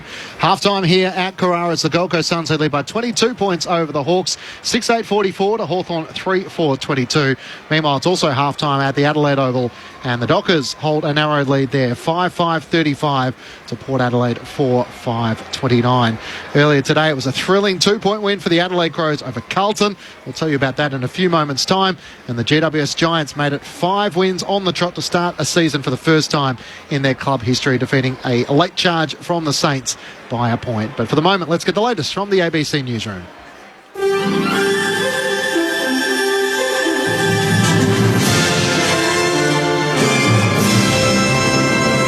ABC News with Satyam Weinstein. New South Wales police say 6 people have died in a stabbing attack at a shopping centre in Sydney's eastern suburbs. The alleged attacker also died after being shot by police at Westfield Bondi Junction. Police say they're confident it was a lone attacker despite earlier reports of 2 possible suspects. Assistant Commissioner Tony Cook says several people have been taken to hospital with stab wounds, including a young child. He says the quick actions of the first officer on the scene saved lives. She confronted the offender, who had moved by this stage to level 5. As she continued to walk quickly behind him to catch up with him, he turned, faced her, raised a knife. She discharged a firearm, and that person is now deceased. Leanne Devine owns a hairdressing salon in Westfield Bondi Junction, and she says everyone is traumatised, and a warning, this report contains distressing material. Paramedics are in tears. They have seen stuff that they have never witnessed before, ever. People are just traumatised and shocked and belief, because this never happens in Bondi. You know, Bondi and Australia, this does not happen in this country. So it's just like, we're just like, what is going on? The Prime Minister has addressed the nation in light of the knife attack at the Westfield Bondi Junction shopping centre in Sydney's east. Some remain in a critical condition after that attack. Prime Minister Anthony Albanese has expressed his deepest condolences. Tonight, the first thoughts of all Australians are with the victims of these terrible acts and their loved ones. Our nation offers our deepest condolences and sympathies to all those who are grieving for someone they have lost, and we send our strength to those who have been injured. Turning to other news, and an investigation is underway after a 29-year-old southern Tasmanian man died while in police custody. Here's Sophie Jagers. The man from the Hobart suburb of Glenorchy was initially taken into custody on Main Road at nearby Moona about 2 a.m. after police say they received several reports he was acting suspiciously and erratically. Medical assistance was then requested about half an hour later when he was found to be unresponsive in the Hobart Reception Prison. The Police Professional Standards investigation is now underway. A report will be prepared for the coroner and the Integrity Commission has been informed. The Liberal Party has retained former Prime Minister Scott Morrison's federal seat of Cook, with the candidate Simon Kennedy winning well over 2/3 of the vote. The results expected for the safe Liberal seat, especially after Labor didn't run a candidate. ABC election analyst Anthony Green called the result about an hour after the polls closed, with Mr Kennedy on more than 70% of the vote in a two-candidate preferred count, and Green's candidate Martin Moore on 29%. A Liberal Party spokesman says an election night event to thank volunteers had been planned but was called off in light of the tragedy at Bondi Junction. The Turkish Interior Minister says one person's been killed and 10 others injured in a cable car incident in the country's south. The ministry says a cable car collided with a broken pole, stranding 29 cabins in the air. Around 60 people are reported stranded, while more than 100 have been rescued. Authorities in Chile say the kidnap and murder of an exiled Venezuelan dissident in Santiago was ordered from Venezuela and appears to have been politically motivated. Ronald Ojeda, a former army officer, was abducted from his home in February by men disguised as police. One suspect is in custody. Here at home, Victoria's peak body for homelessness says more than half of the sector's frontline workers are thinking about quitting as the demand for affordable housing reaches critical levels. The Council to Homeless Person says a growing number of working Victorians need assistance. Insufficient funding and a lack of housing have placed a heavy toll on frontline workers who are being forced to turn vulnerable people away. The Council's CEO, Tom Johnson, says at least 6,000 new public and community houses will need to be built every year for a decade to keep up with demand. Rental stress is at crisis level. Rents are increasing. This is happening all across Victoria. Our social service sector is at breaking point. We've got a once-in-a-generation housing crisis. We don't have enough social and public housing in Victoria. And there's a three-way tied for the lead after 2 rounds of Golf Masters tournament at the Augusta National. Bryson DeChambeau, Max Homa and Scotty Scheffler lead the field at 6 under par. ABC News. Sport and Spice brings you the big picture conversations and plenty of fun every week. So you were peeing in a cup with Messi? Yeah, basically I saw Messi's pee. It's like I call it the race for $1 million. After the competition, I probably ate like 500 nuggets at least. I had to kind of secretly play football and then go off to my basketball game with a bit of dirt on my knees. Hosted by me, Declan Byrne and Lavender Bai, listen to Sport and Spice on the ABC Listen app or find it in the Best of ABC Sport folder wherever you get your podcasts. This is ABC Sports coverage of the 2024 AFL season. Every match on the ABC Listen app. Look for the AFL button. And then Kane Flanders gave the handball back to Tuke Miller, off to Closey, off a step. The youngster curled it around from 40 metres, deep in the pocket. That is a ripping goal. Beautiful kick, a bullet pass to Impey. He marks and plays on, runs away from Ainsworth, kicks inside 50, in the direction of Dylan Moore. Was he held, impeded? He was.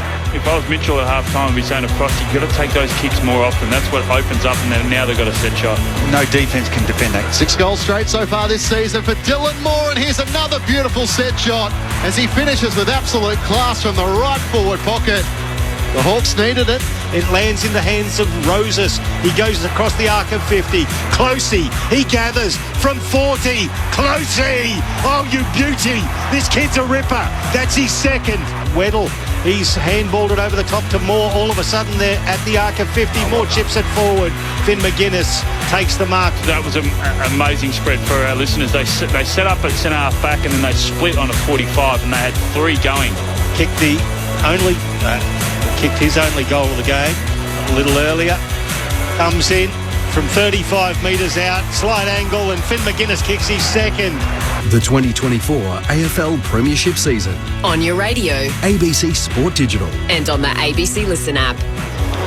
Half-time on the Gold Coast is the Suns, who lead by 22 points, 6-8-44 to the Hawks, 3-4-22. The Suns trying to improve their position from 2 wins and 2 losses, while the Hawks under Sam Mitchell still chasing their first win of season 2024. Matt Clinch and Michael Price calling all the action. Zane Bojack is down on the boundary. Matthew Primus and Jeff White are your experts on ABC Sport. So the Hawks 3-4-22, the Suns 6-8-44. Couple of goals for Sam Closey, the second game up for the Suns, while Finn McGuinness has 2 goals for the Hawks. In the match taking place from the Adelaide Oval, don't forget, of course, coverage is always available on the ABC Listen app for every game across the AFL season.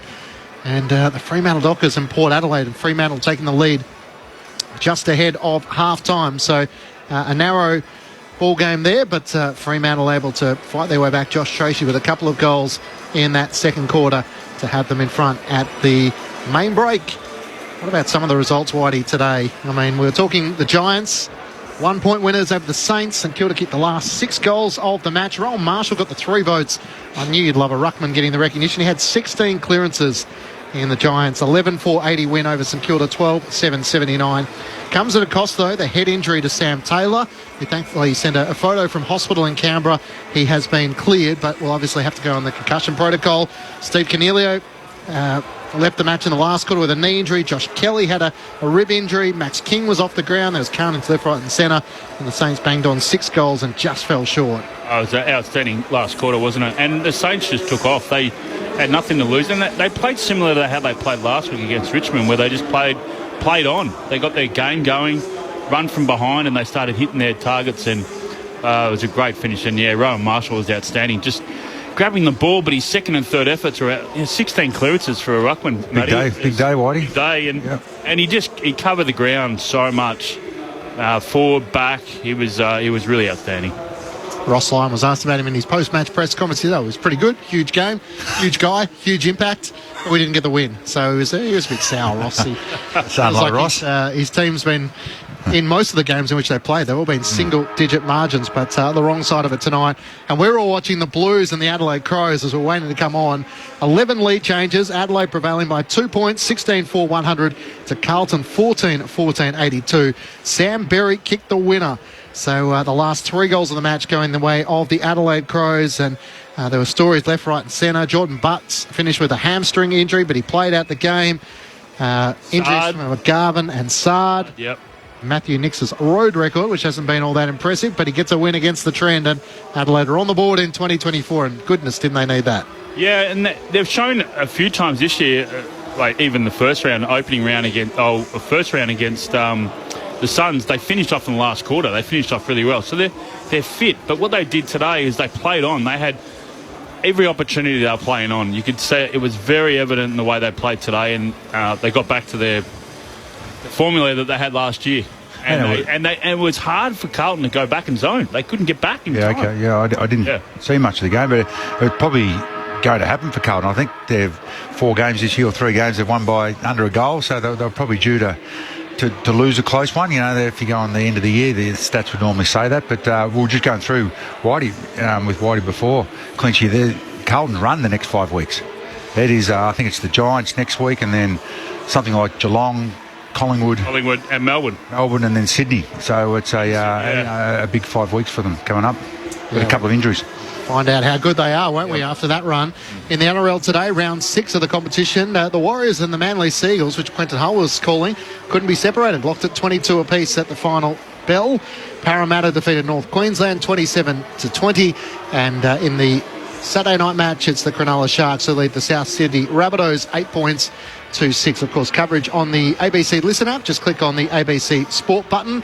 But that brings me to what I really want to talk to you, Jeff White, about is there's a 3-way tie at the lead after 2 rounds of the Masters from Augusta National. Bryson DeChambeau, Max Homa and Scotty Scheffler lead the field after 36 holes at 6 under. Tiger Woods has set a new record by making the weekend cut at the Masters for a 24th consecutive year. 24, yeah, unbelievable, outstanding. His 3-wood he hit today. Actually, you know what, Clinchy? I'm so happy you asked me about golf. I love my golf. I would just like to know, Jeff, if our bosses at ABC Sport just happen to be listening, and maybe in future years they're thinking, I love my it'd be golf. nice if we were over there, we could bring some of the coverage back. Yeah, we could do that. Combine it with our AFL, our NRL. Would you be available, Whitey? Of course I don't know, if we just position ourselves somewhere on the 18th? That's probably why I was a little bit tired this afternoon. We're staying up all night watching it, but Lovely weather, Whitey, for it. I saw on the TV. yeah, it was pretty windy. Yeah, 20 mile per hour winds they were, but Tiger Woods' 3-wood to 15 was unbelievable, and yeah, look, it's jam-packed. It's a few Europeans there. Aussies, where are the Aussies? Nikolai Hogo, we've got Cam Davis that tied 5th. Yep. So he's going really, really well. So he's at 3 under, 3 shots back. Cam Smith suffered some food poisoning a week or so ago, so he hasn't quite been at the peak of his powers, but he's still there, isn't he? Tied 8th, he's at 1 under. 1 under. So he's... Okay. Yeah, it's still jam-packed. I don't know what the weather forecast is for the weekend, but the wind is... There was... Woodland had a putt on 16. He was about to putt it out, and his ball actually started moving, and then it ended up 30 feet away. That's how strong the wind was. So it was pretty brutal with the wind conditions, but that course is amazing. The golfers... Yeah, you got Marikoa, Colin, who's a very good golfer, a major champion, and Scotty Scheffler is still there tied at 6 under. So, yeah, it's a jam-packed leaderboard. Looking forward to the weekend, Clinchy. Yeah, you mentioned the crazy weather, Matty Primus. Well, that was to our advantage in Australian time because they were still playing until about 10:30, 11 a.m. on Friday morning. So I think that was just before 8 p.m, which was the cut-off. So players had the option of either finishing their hole or picking the ball up where it sort of stood and coming back the next day to complete the round. So a crazy opening day from the Masters. Of course, they'll bring you up to speed on ABC TV with Offsiders tomorrow with the team, Kelly Underwood, from 10 a.m. if you want a comprehensive wrap of the golf. But I'm just saying, Jeff White and I are available. You can just find a little way to get there. Go on, Clinchy. Yeah. You've got to ask the question, don't you? Absolutely, mate. You can only say no. As my old mate Drew Morford used to say, gave up, never won a race. So you've got to just keep trying. Players have made their way out into position. The Gold Coast Suns leading by 22 points as we're ready to get the second half underway. Here's Michael Price to kick off proceedings.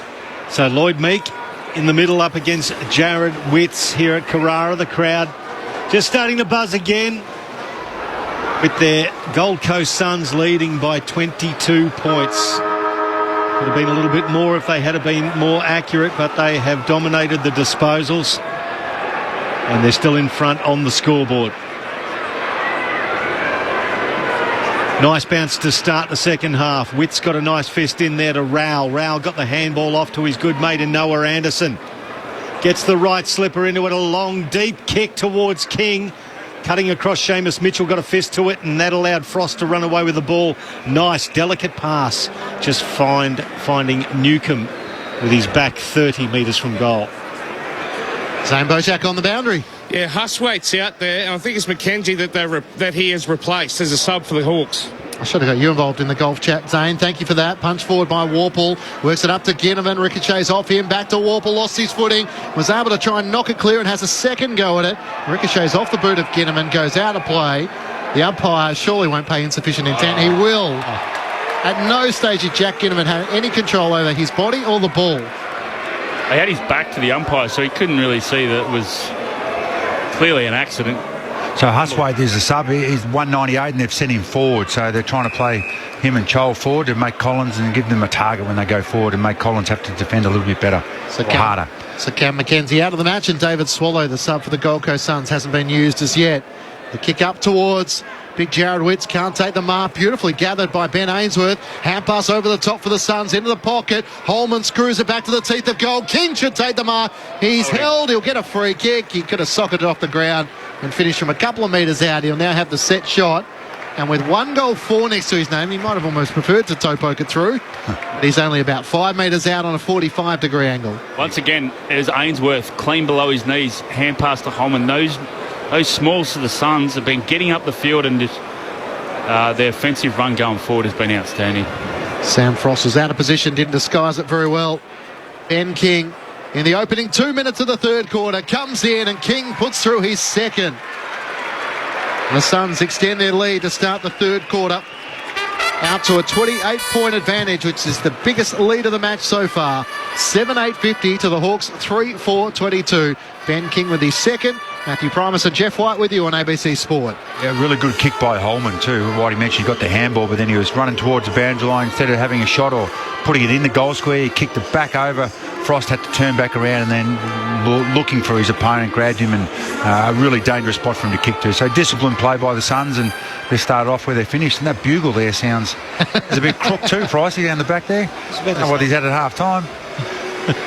Is it one of those mutes that they put on the jazz musicians? Maybe just put it on a little bit too harsh. Croaky there, Pricey, was he? I think so. Little Louis Armstrong with the jazz trumpet.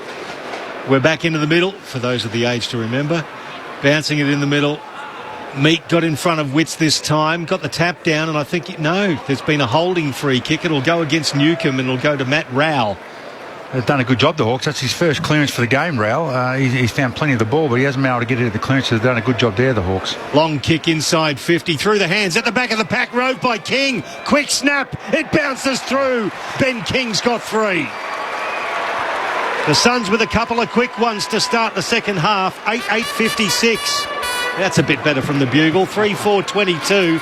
It's now a 34-point game-high margin. Oh, it's like the first quarter. 2 centre bounce wins and 2 scores, roughly. It's just far too easy to defend. They brought the ball to the ground, the Hawks' key defenders, but on the ground they just got absolutely smoked, and a beautiful finish by King.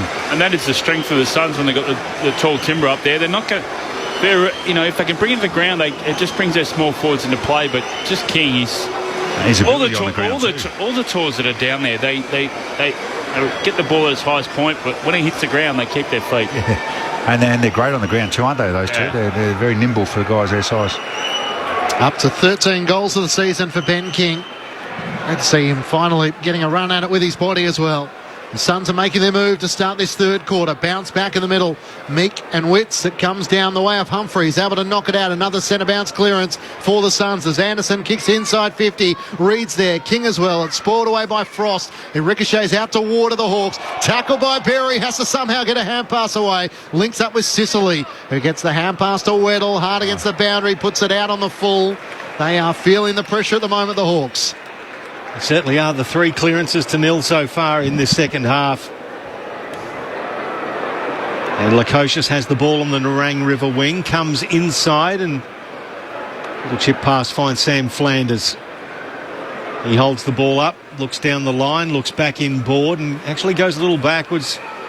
Find Will Powell just behind centre wing on the outer side. The West Australian goes down to right half forward. It was a good kick. It went through the hands of Berry. At the back, Witts roving, slapped it into the path of Touk Miller. It was intercepted by Amon, handball back to Impey. He was crowded against the boundary line. It's a high ball and nicely taken 60 metres out by Closey. Hard against the boundary line. Has 2 goals next to his name. Sam Closey, as he looks inside 50, sends it long in the direction of Reed and Witts. Off hands it goes through for a minor score. A 35-point lead the Gold Coast Suns way. We'd love to hear from you on the SMS 0437 774 774. Fran from Melbourne wondering how many tips people have got across the weekend. It's certainly been an unpredictable round, and Hawthorn need to play man-on-man footy and stop guarding the grass. This tactic, every team picks it apart so easily. Yes, and there's a long kick. That's aggressive from Sicily. It bounces up to the logo on the wing. It was looking for Warple, who chased it down, but Flanders came across, gathered the ball, and then Ginnivan gathered him. Umpire comes in and just hugs himself and says, no, we'll ball it up. It's just short of centre half forward, still inside the centre square, favouring the Hawks. Gap down the way of Jarman Impey, who races after it. He left it in the end for Sicily. The Hawthorn captain kicks up towards Ginnivan. Could have been held by Yule and breaks the tackle anyway. Guinea jams it on his boot towards the goal mouth. Great mark. As Charlie Ballard was able to just hold position and take the mark against the smaller Butler. And a mark 15 metres in front of his defensive goal. Kicks it to Noah Anderson, who marks in the right back pocket. No one on the mark, so he charges away from Connor Nash, who's 15 metres away. Sends it as far as he can up the Nerang River wing. Ben King can't take the mark, spoils it down to Miller. Gets a hand pass forward to Berry, tries to get it back to Miller. Hand pass inboard to Closey. Tackled by Warple, but still gets the hand pass forward to Toot Miller, who's shoved over the boundary line for a throw-in. Just short of right half forward for the Gold Coast Suns. They lead by 35 points. Just working in numbers again, the Suns. They just have the numbers there. 6 inside 50s to 1 already in this quarter too, Whitey. So those loose ball gets, they just always have presence. Plus 10 in disposals again early in this third quarter as the umpire throws it in on the outer side. Off the hands of Meek. Rao gets in first. Tackled off the ball. Closey gathers. Handball forward. It ends up in the hands of Witts. He goes backwards to Flanders by hand. Off a step, he kicks it to the arc of 50. Sicily coming back with the flight, ends up roving it at ground level. King comes in to intercept the handball that Sicily gave out, and it gets it onto his foot, tumbles it towards the top of the square. Scrimshaw tried to clear it. It just fell into the path of Roses. He overran it. Now Hawthorn with a chance. It's the substitute. Huthwaite. Did he get grabbed around the ankle? He did. He's going to get a free kick. His first possession. Huthwaite in the back pocket. As a sub last week against Collingwood, has that responsibility, but gets on a bit earlier today. Kicks out towards Marbiel Chol. He had the arms chopped in the marking contest.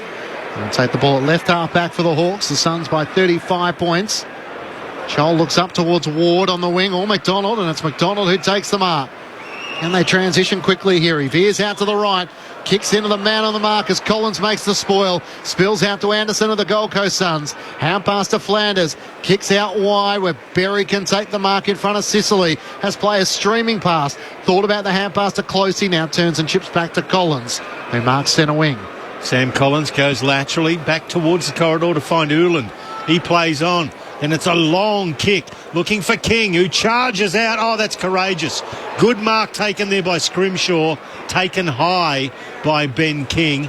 He didn't like the treatment either, and he takes a nice strong mark and a free kick.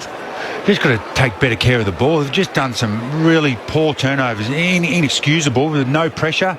And then their forwards, because they've got numbers ahead of the ball, they've equalised well, but they're just butchering the ball between the arcs, the Hawks tonight. So Hawthorn flare it out wide. It went with Ward and then out to Butler. Plays it on. It's a long kick towards left half forward off the hands of Meek. Went through Warple's hands, picked up by Ginnivan, gave it back to Warple. He fends off another tackler, then kicks it inside 50. Chol was the target, spoiled by Lukosius. Lukosius went back in, Hardwick in front of him, and then Sam Collins used his bulk, got the handball out to Flanders. He's tackled off the ball. It's roved there by Ginnivan, took it off McKenzie, has a ping from 40 and does what Ginnivan does. He loves a bit of that. Kicks another goal for the Hawks. Their fourth, 8-9-57 to 4-4-28. It's back to a 29-point margin with nearly 10 minutes gone to the third term on ABC Sport. I loved his work right there, Ginnivan. He led up. In that time when they took the man on the mark, he was leading up. He was leading out in the wing, came back, picked up his defender, worked really hard, split, got the ball, got a ground ball, hand pass in. Work rate up and back. The ground has been really good tonight from Ginnivan. Yeah, it has been. And that was probably the first time tonight, Whitey, we've actually seen the Hawks small forwards, when the ball's brought to ground, put pressure on. I reckon every other time it's just marched out there far too easy, but they actually brought some really good heat, which forced the hack kick, and then Ginnivan was able to get on the end of it. A bit of light at the end of the tunnel there for the Hawks. Need a bit more here and see if they can win some centre bounce and give their forwards a look one-on-one. Zane Bojack on the boundary. Yeah, James Warple's getting some work done to his back area. I don't know whether he's got spasms or not, but they are really giving it a workout. And who's this number 33 for Hawthorn? He looks like he goes all right. Thank you, Zano. Humphrey gets the clearance of the Gold Coast Suns, drives it long. King and Walter are both there, spoiled away. Sicily races on, it breaks the tackle of Ainsworth. Hand pass to Amon, under pressure to Mitchell. Brought down by Berry, holding the ball. That is a magnificent tackle. The umpire adjudicating in the middle of the ground. He missed the tackle and no hand pass was effective. So A chance for Sam Berry, Thomas Berry, I should say, of course. He threw his body all over that tackle then. He's going to give the hand pass off from outside 50 to Lukosius, who sets fly. And misses to the right-hand side, a minor score. 30 points as the Gold Coast Suns lead at the 12-minute mark of the third term. 9 inside 50s to 2 in this quarter. And they're plus 11 in disposals yet again, the Gold Coast Suns, for the quarter as the Hawks bring the ball back in. It's with Eamon. Just chips it forward. Still inside the arc of 50. It's taken there by Sicily. Long kick. It was looking for Chol, but McAndrew flies. Takes yet another intercept mark.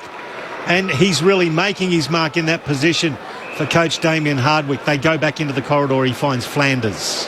Flanders looks for options. He goes straight down the middle. A nice pass to Ainsworth, who gets the hand pass away to Toot Miller. Space inside 50. Coming out, King can't take the mark. Through the hands of Scrimshaw. Becomes the tackler on King, who gathered the footy. Ball spills out to Ward. He's dumped in a tackle by Walter, and the umpire will ball it up 25 metres out from the Gold Coast Suns goal. Lead by 30 points, heading to the big scoreboard end in this third term. Witts with a decisive tap down to Fiorini. Hand pass to Ainsworth. Gets the hand pass away to Berry. Screws it towards the teeth of goal. King sets himself. Got first bite to it. Couldn't come down with a mark. Sicily for the Hawks gathers. Hand pass to Carl Amon under pressure. Weddle hard against the boundary. Keeps it alive to Moore, who lost it. It spills back to Weddle. Kicks up towards half-back. Ginneman gave up front position. And Brody Ulan takes the mark for the Suns. Oh, he plays on, wheels around onto his right foot, sizzles a pass and hits Ben Ainsworth 45 metres out with a 40-degree angle to the left. Sicily's, his strength is intercept marks. He hasn't been able to get near that tonight because the way the foot skills of the Suns going forward has been outstanding. They've been lowering their eyes, have been hitting up those targets, have been making the defenders honest defenders. They can't zone off at all. This will be the 19th disposal for Ben Ainsworth. He'll have to let this one go from just inside the arc.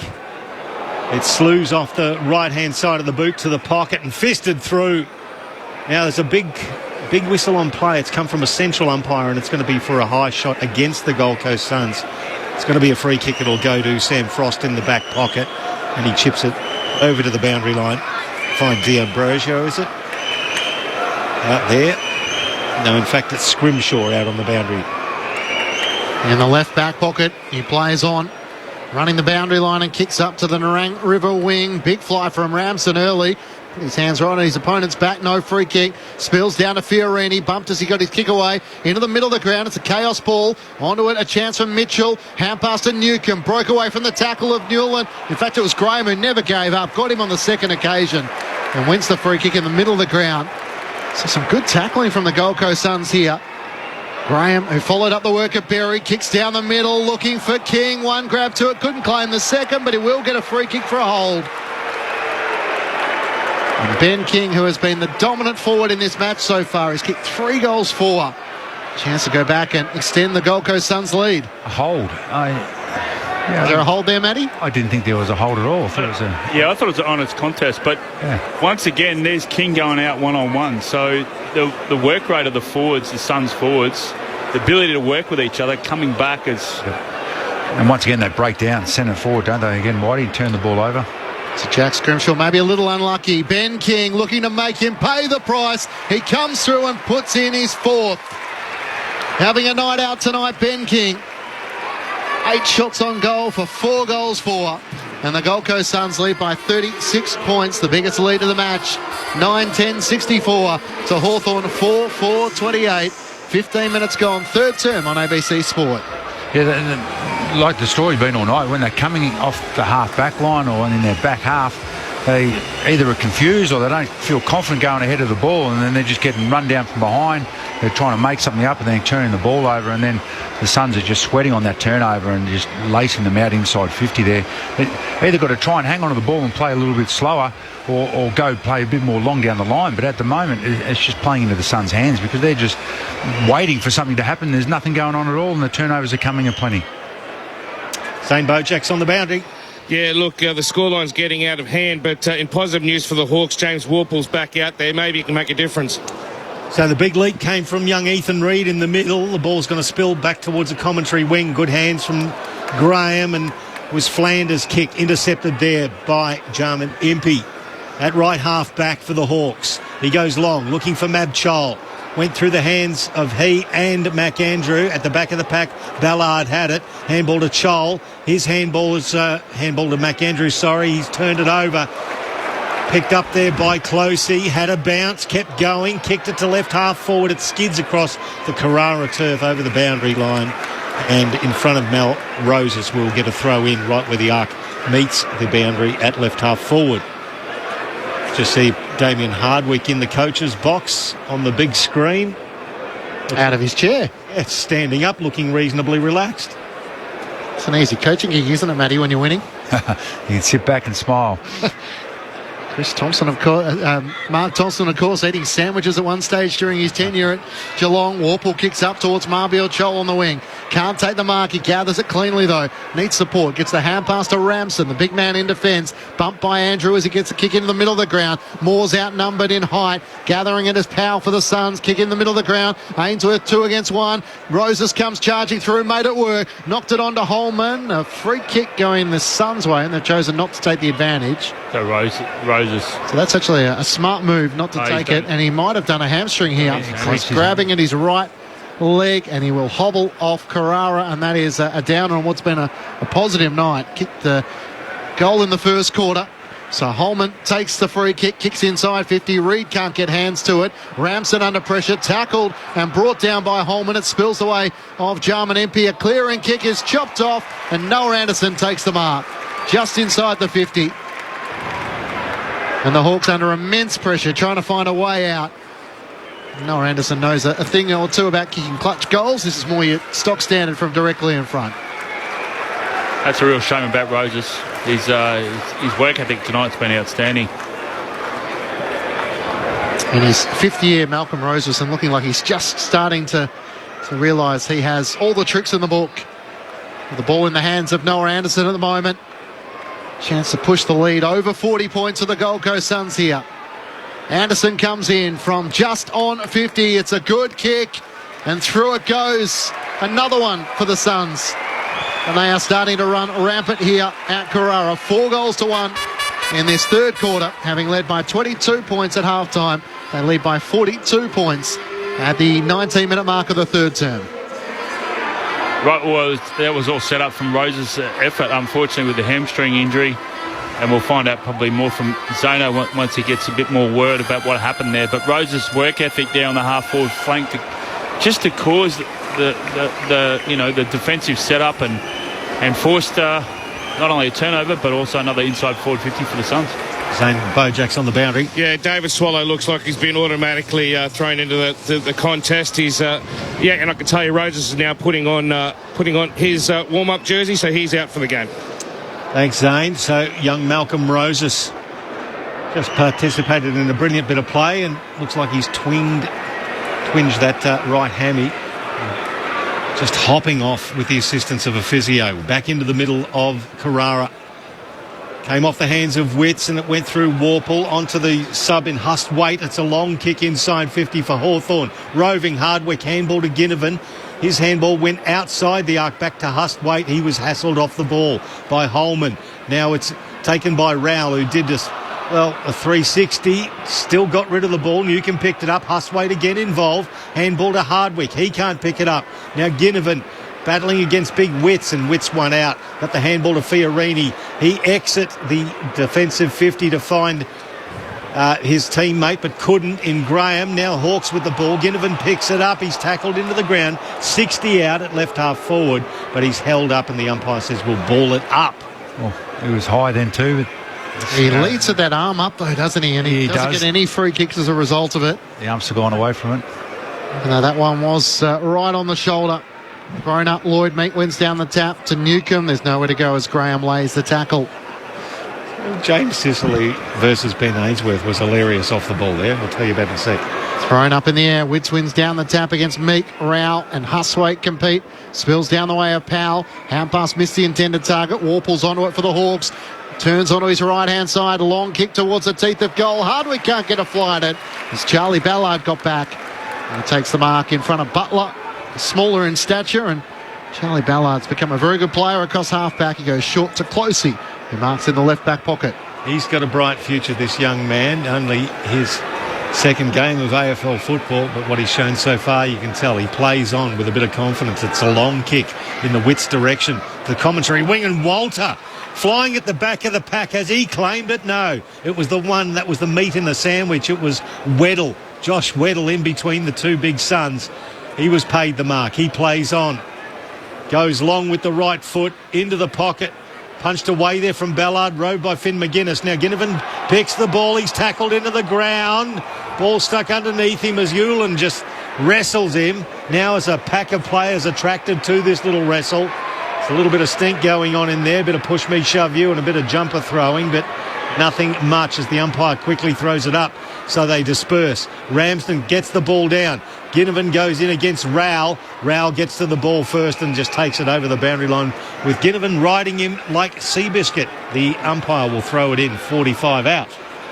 At the Adelaide Oval, Fremantle lead Port Adelaide by 4 points, 6-4-41 to the Power 5-7-31.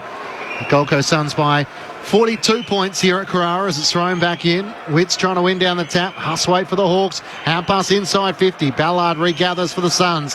Hand pass to Fiorini. Switches to the right back pocket. It's just wide of Collins, who races after it. D'Ambrosio ensures he goes out of play.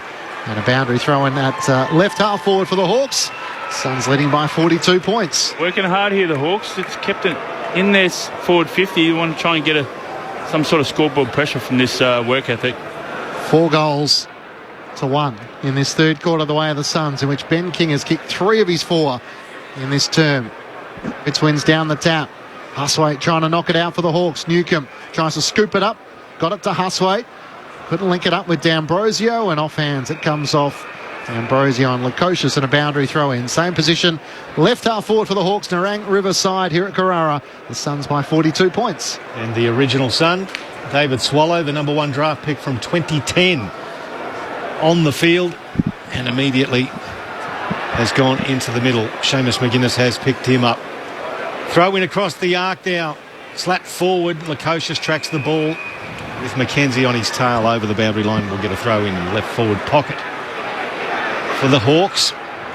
They're trailing this one by 42 points. That's a game high with about 4 minutes 50 left of this third term on ABC Sport. We'll throw in now. Witts versus Ramsden. Witts gets it down. There's a pack of players attracted to it. Ginnivan picks it up. Handball away. Now it's picked up by Warple. Snap out of the pack. He goes to the left of the goalpost and 1 behind. Added to the Hawthorn total. It's now a 41-point margin. 70 plays 29. Zane Bojack on the boundary. Yeah, what a difference a year makes, doesn't it? 3 goals for Roses last year when they won quite handily against Hawthorn here at Carrara, and now he's limping around the dressing rooms looking quite dejected, Malcolm Roses. Thanks, Zane. Lukosius with a kick in, up towards Walter. Can't take the mark. Weddle marks for the Hawks. A chance to reload inside 50. Sends it in the direction towards Hardwick and Mitchell. In fact, it was Butler. But Sam Collins is too strong in defence, and they are really missing Mitch Lewis. The clearing kick was for Closey. Can't take the mark as it's spoiled out of play by Connor McDonald. And a boundary throw in. Yeah, they're just happy to kick it inside forward 50, and it's playing in the hands of the Suns. But good forward pressure here from the Hawks. Yeah, to sort of change the angles and bring it in a bit flatter to suit their smaller forward line. Thrown in. Dylan Moore trying to knock it forward for the Hawks. He gets it to Lloyd Meek. Hand pass to Finn McGuinness. He's kicked a couple of goals off balance into the pocket looking for Ramsden. It's spoiled away by Sam Collins once more, and it goes out of play in the right forward pocket for Hawthorn. So getting a little bit more territory, even though the Suns have dominated the inside 50s in this quarter, 13-9. Suns by 41 points. James Sisley with the 8 disposals in this quarter so far. Ginnivan's been pretty handy with 6 for the Hawks. A throw in. It's Hardwick now. Escapes the clutches. No, he doesn't. Of McAndrew. Did a 360. Got the handball back to McGuinness. Tackled into the ground by Will Graham. Threw the ball over the boundary line. It's going to be a free kick to the young Sun. He's a tackling machine. It's two or three big tackles he's laid tonight, holding the ball. It's going to be great to watch Macandrew's development, isn't it? You know, the ability when he puts on some size to play on some key defenders, but then also he can play on smalls out of the goal square and any sorts of type. Long kick off the hands of the pack. It's roved by Rowell, and Mab Chol tackles him into the ground. And boy, oh boy, there's a couple of Hawks jumping on top of Matt Rowell. Meek's hurt. He's down. Big Lloyd Meek is on hands and knees as James Sicily gets involved. And I reckon he copped the knee in the back in that marking contest. Well, he's got the doctor next to him, and he's still on hands and knees as Big Lloyd Meek, right on the commentary wing in front of us, Whitey. He's trying to suck him in. Yeah. Get some air back in the lungs. Well, he's back onto his feet now, and has to go up against Witts. Good luck with that to follow up. Witts won the tap predictably, but it was roved by Dylan Moore. Got the handball back to Eamon. He kicks it to half forward, tracking backwards. Following it was Andrew, couldn't pick it up. Handball came back to Warple. His handball back to Butler. Didn't work, so Warple went back and got it. Got the handball through. Connor Nash from 40. Hooks it around with the right foot. It goes across the face of goal from the Irishman at one behind. No? Yes, it is. Late call from the goal umpire. 10-10-70 the Suns, 4-6-30 the Hawks. It's a 40-point margin as the Suns bring it back in quickly. So they've had the last couple of scores, the Hawks, but they've both been behinds as Toot Miller has it in the right back pocket, went for the pass, unable to take the mark. Swallow, here's a chance for the Hawks. Huswaite long inside 50. Finn McGuinness takes the mark with Marbiel Chol leading out, the unlikely key forward. And Finn McGuinness had a chance to go back and try and put through his third and keep Hawthorn in this contest. Nice mark, wasn't it? Poor Collins looked around. How the hell did you mark that? Yeah. Had his name written all over it, didn't he? One of the very rare times they've looked like marking the ball inside 50, the Hawks. It was Blake Hardwick last week. Maybe Finn McGuinness is showing he's more than just a tagger. A chance here in the left forward pocket, only about 25 metres out, to put through his third. McGuinness comes in. That's a good finish. The Hawks with a much-needed goal, their second of the quarter.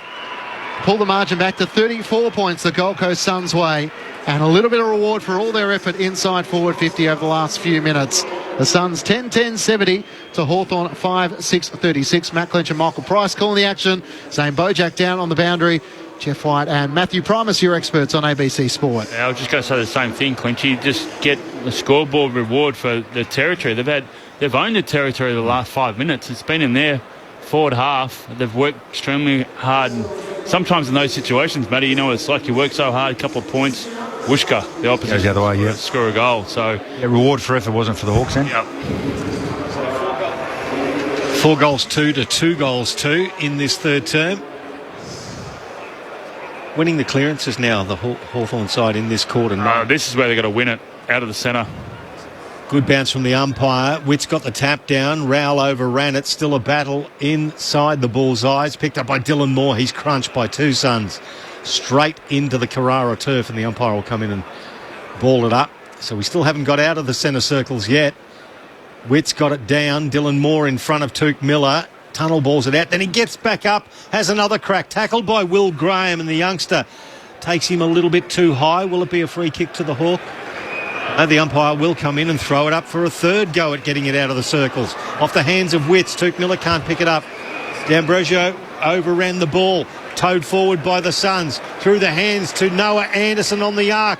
It's a speculating handball cut off by Weddle for the Hawks. A tumbler back towards centre wing. Chol drops what he should have taken. Lukosius picked it up, scooped out a handball to Took Miller. Handball onto the run of Mac Andrew, 80 from goal. He tumbles it towards King. Sicily got in front. Nice work by Weddle at the back, who sort of shepherded away. Ball loose on the ground. It was tapped into the path of Ethan Reid, who towed it. Who was that on the ground level with the flying effort? It was Bailey Humphrey. It was Tom Berry. It was Tom Berry.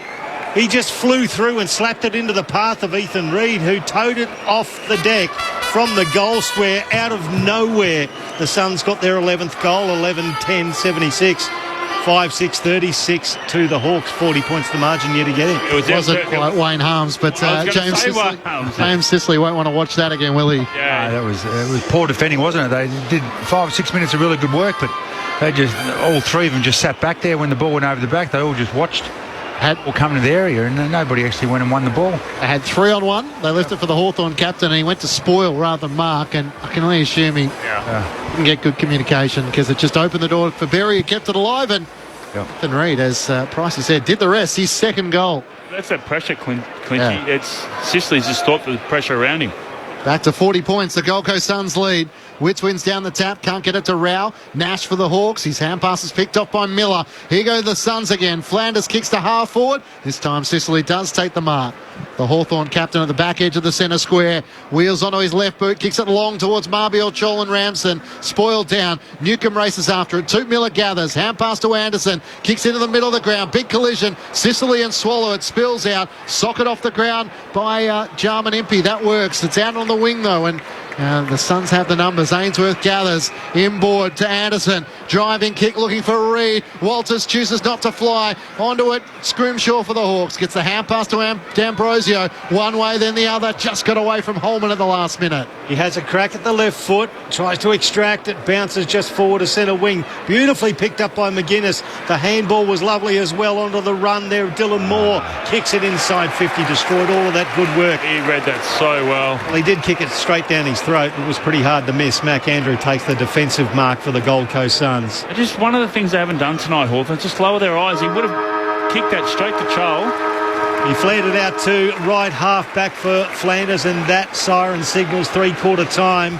40 points the margin the Gold Coast Suns lead by at three-quarter time, 11-10-76 to 5-6-36. That's after they led by 22 at half-time and 18 points at quarter time. Max King with 3 goals in that... Ben King with 3 goals in that third quarter. So King with 4, Closey and Reid with 2 individuals to Anderson, Walter and Roses. Malcolm Roses subbed out of the match in that third quarter with a hamstring injury. David Swallow coming into the match. While for the Hawks, Finn McGuinness has been there full forward. He's kicked 3, 1 in each quarter. Dylan Moore is the other goal scorer. So the Suns lead by 40 points. They got out by as much as 42 in that third quarter, but 5 goals to 2. The Suns are very much in control here. Meanwhile, at the Adelaide Oval, Fremantle and Port Adelaide, it's the Dockers who lead by 4 points, approaching three-quarter time there. Fremantle 7-7-49 to Port Adelaide 6-9-45. So Fremantle putting on a good show there. Josh Tracy with 3 goals, Mitch Georgiades with 2 for Port Adelaide, but the Dockers with their noses in front heading into three-quarter time.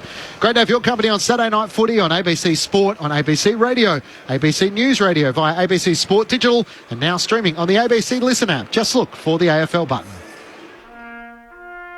Join us to commemorate Anzac Day across the ABC. We honour all who have served in our name. From live coverage of the dawn service and march in your capital city to the services at Gallipoli and Villers-Bretonneux. At the going down of the sun and in the morning. Anzac Day 2024. We will remember them. On ABC Radio, ABC TV and iView, online and on the ABC Listen app. This is ABC Sports coverage of the 2024 AFL season. Every match on the ABC Listen app. Look for the AFL button. Hand pass over the top for the Suns, into the pocket. Holman screws it back to the teeth of goal. King should take the mark. He's held. He'll get a free kick. He could have socketed it off the ground and finished from a couple of metres out. He'll now have the set shot. Ben King, in the opening 2 minutes of the third quarter, comes in and King puts through his second. Long kick inside 50, through the hands, at the back of the pack, rode by King. Quick snap, it bounces through. Ben King's got 3. And then Sam Collins used his bulk, got the handball out to Flanders. He's tackled off the ball. It's roved there by Ginnivan. Took it off McKenzie. Has a ping from 40 and does what Ginnivan does. He loves a bit of that. Graham, who followed up the work of Berry, kicks down the middle, looking for King. One grab to it, couldn't claim the second, but he will get a free kick for a hold. Ben King, who has been the dominant forward in this match so far, has kicked 3 goals for. Ben King looking to make him pay the price. He comes through and puts in his 4th. Having a night out tonight, Ben King.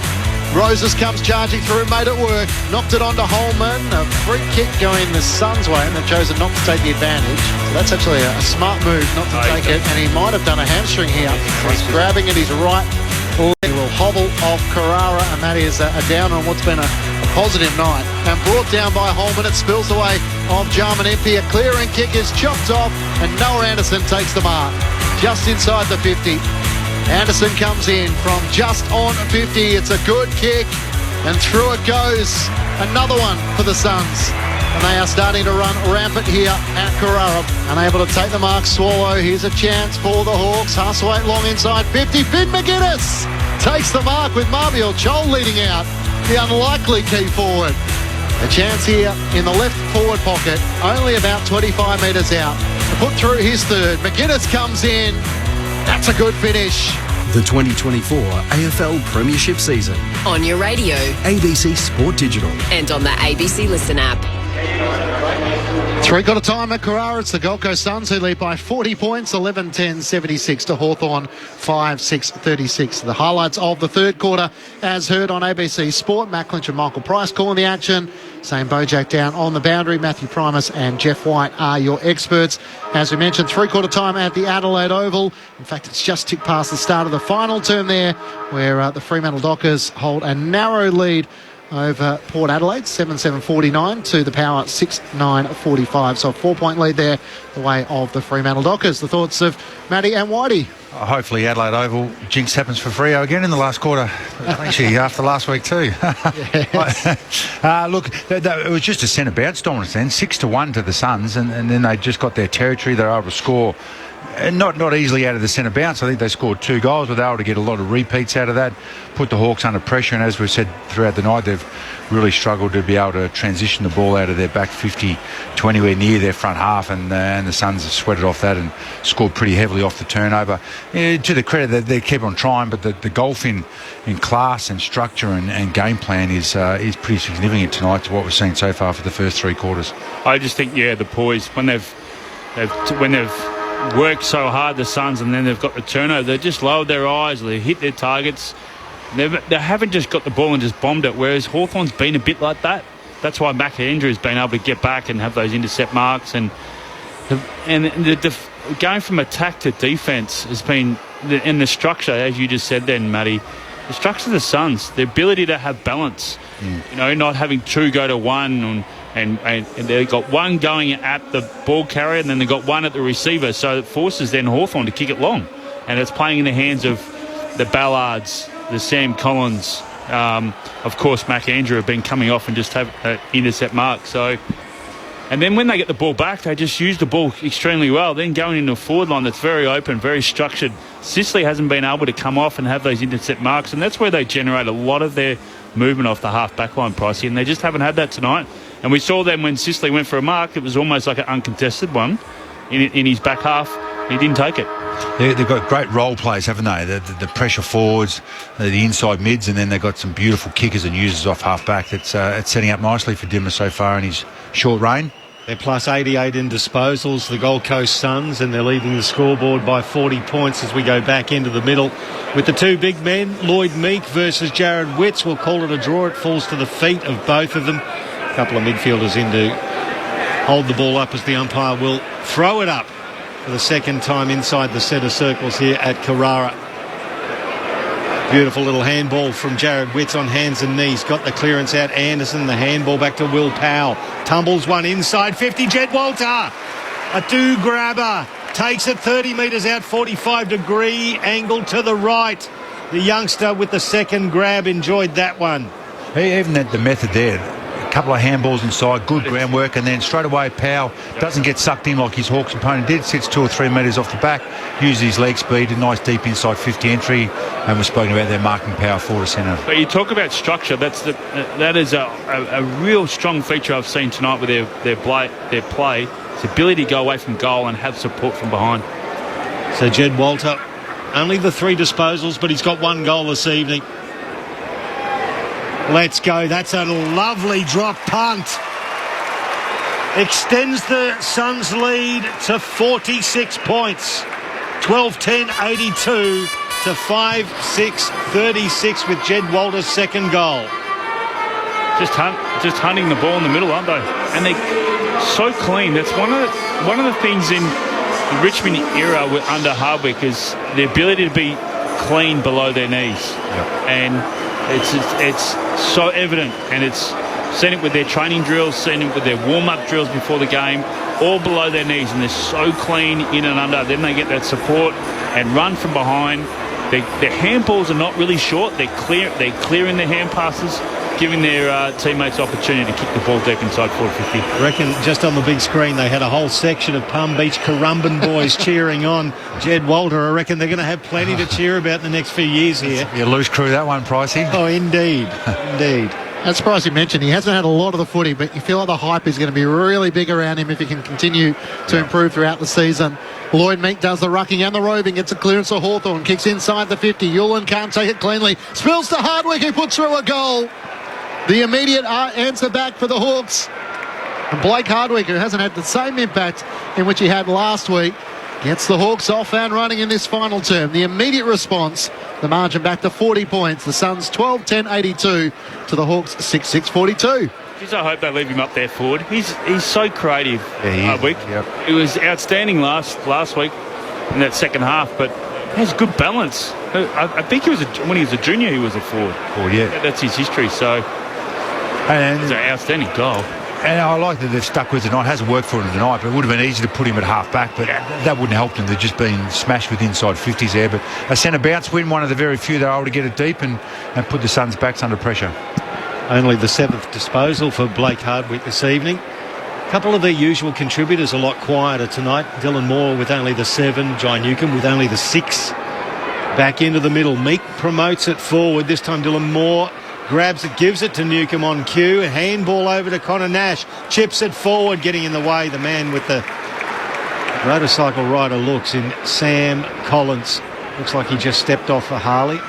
They've been good, their 3 key backs, Ballard, Collins and Mac Andrews tonight. They've been impenetrable most of the night. He goes laterally and finds Sam Flanders, who has disposal number 25. He goes short to Mac Andrew, who marks on his chest. The work rate to actually get free and come at the ball has been really impressive from the Suns. 20 years of age, just over 200 centimetres for the third-year son. Works to Charlie Ballard at the top of the defensive arc. Out to Yulin. His kick around the wing on the half volley. Close, he made it work. Such a clean pickup. Back to Yulin. Has another go. This time spots up Jared Witts. The ruckman marks on the wing. Looks up towards David Swallow. Can't quite take the mark. Spilled away by Mitchell. And out in the path of Connor Nash to the Hawks. Kicks up towards half forward. Ramsden's worked underneath it by Collins. Tries to slap it away. Ramsden regathers. Hand pass to Chol. Tried to step around Rao, but was brought down by Anderson. The ball spills back to Matt Rao. Kicks in the middle of the ground. Hawthorn are well set. Jarman Empey gathers. Hand pass to Carl Lamont. Chips it inside 50. Moore's got space, but getting there late was Andrew. Made the spoil. Wins it for the Suns at halfback. Kicks up towards Walter. 2-on-1. Unable to take the mark was Frost. Walter races after it. Fends off Ward. Great work by the youngster. Gets the hand pass to Bailey. Give it back to Walter. He dodges and weaves. Bailey looks centrally. What a pass as he centres the ball to Berry. Free kick. In fact, it was a free kick coming back just as the Hawks were able to break away. The late whistle did come, and Thomas Berry with a shot from directly in front. He's going to give it off. On the run, it's Noah Anderson. His kick is smothered by Scrimshaw. Rao's going to go short, and the mark is taken by David Swallow. Not the prettiest passage of play, but they'll have another go at it. And Mac Andrew, Ed Walter, Bailey Humphrey, inside forward 50. Dylan Moore thought he finally had an easy mark, and Matt Andrews all of a sudden made up 3 strides in one bound. Does David Swallow have sort of 50 metres left in his legs these days? 81 years of age. He's fresh. Sub into the action tonight. Malcolm Rose was subbed out with a hamstring injury. Swallow comes in from 45, the ultimate professional, and he steers it through. The game's record holder at the Gold Coast Suns, leading from example, and answers back to restore a 46-point advantage, 13-10-82 to the Hawks 6-6-42. There's a stat last week we're playing in Mount Barker. He's played at 22 AFL venues, Whitey. Yeah, that's a lot of different venues throughout your professional career. He's 14 years in the competition, a former number 1 draft pick back in 2010 from WA. Q likes to refer to him as the original son, trying to get a little bit of lease/in excess. I like it. In there. Some of Q's better work.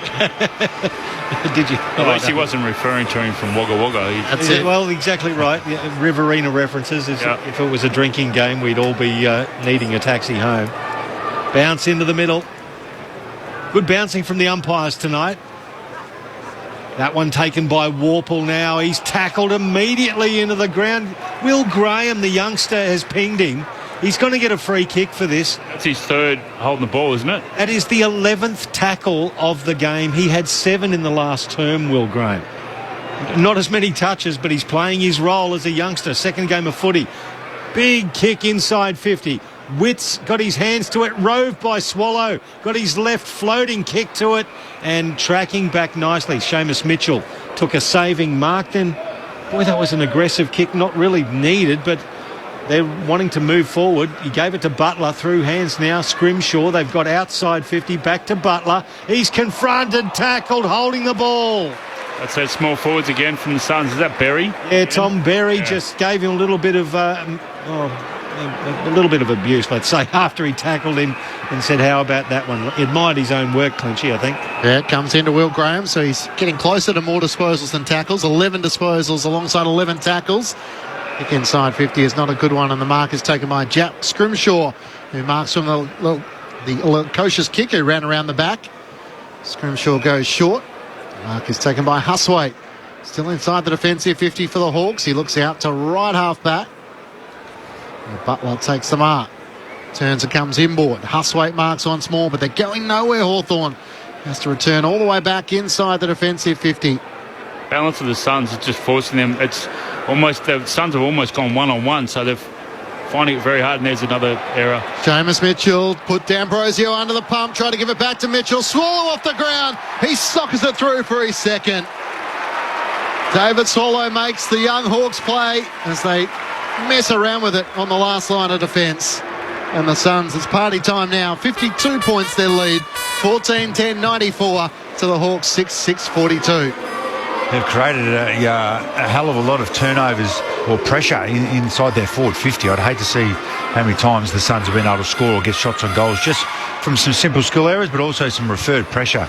Like the last one coming out there, the rebound is just a referred pressure. It was a hot potato. They were giving it to each other without it coming back the other way. And once again, Dave Swallow being able to go down as a forward and get on the end of it and kick a couple of goals. Just a balance, just a simple. When they've got the ball, they go forward. If it's not in their area, they can't impact the area. They're turning their heads. They're picking up the most dangerous, and they're not allowing any exits for Hawthorn at all. Even if it's a fast play, there's nothing there.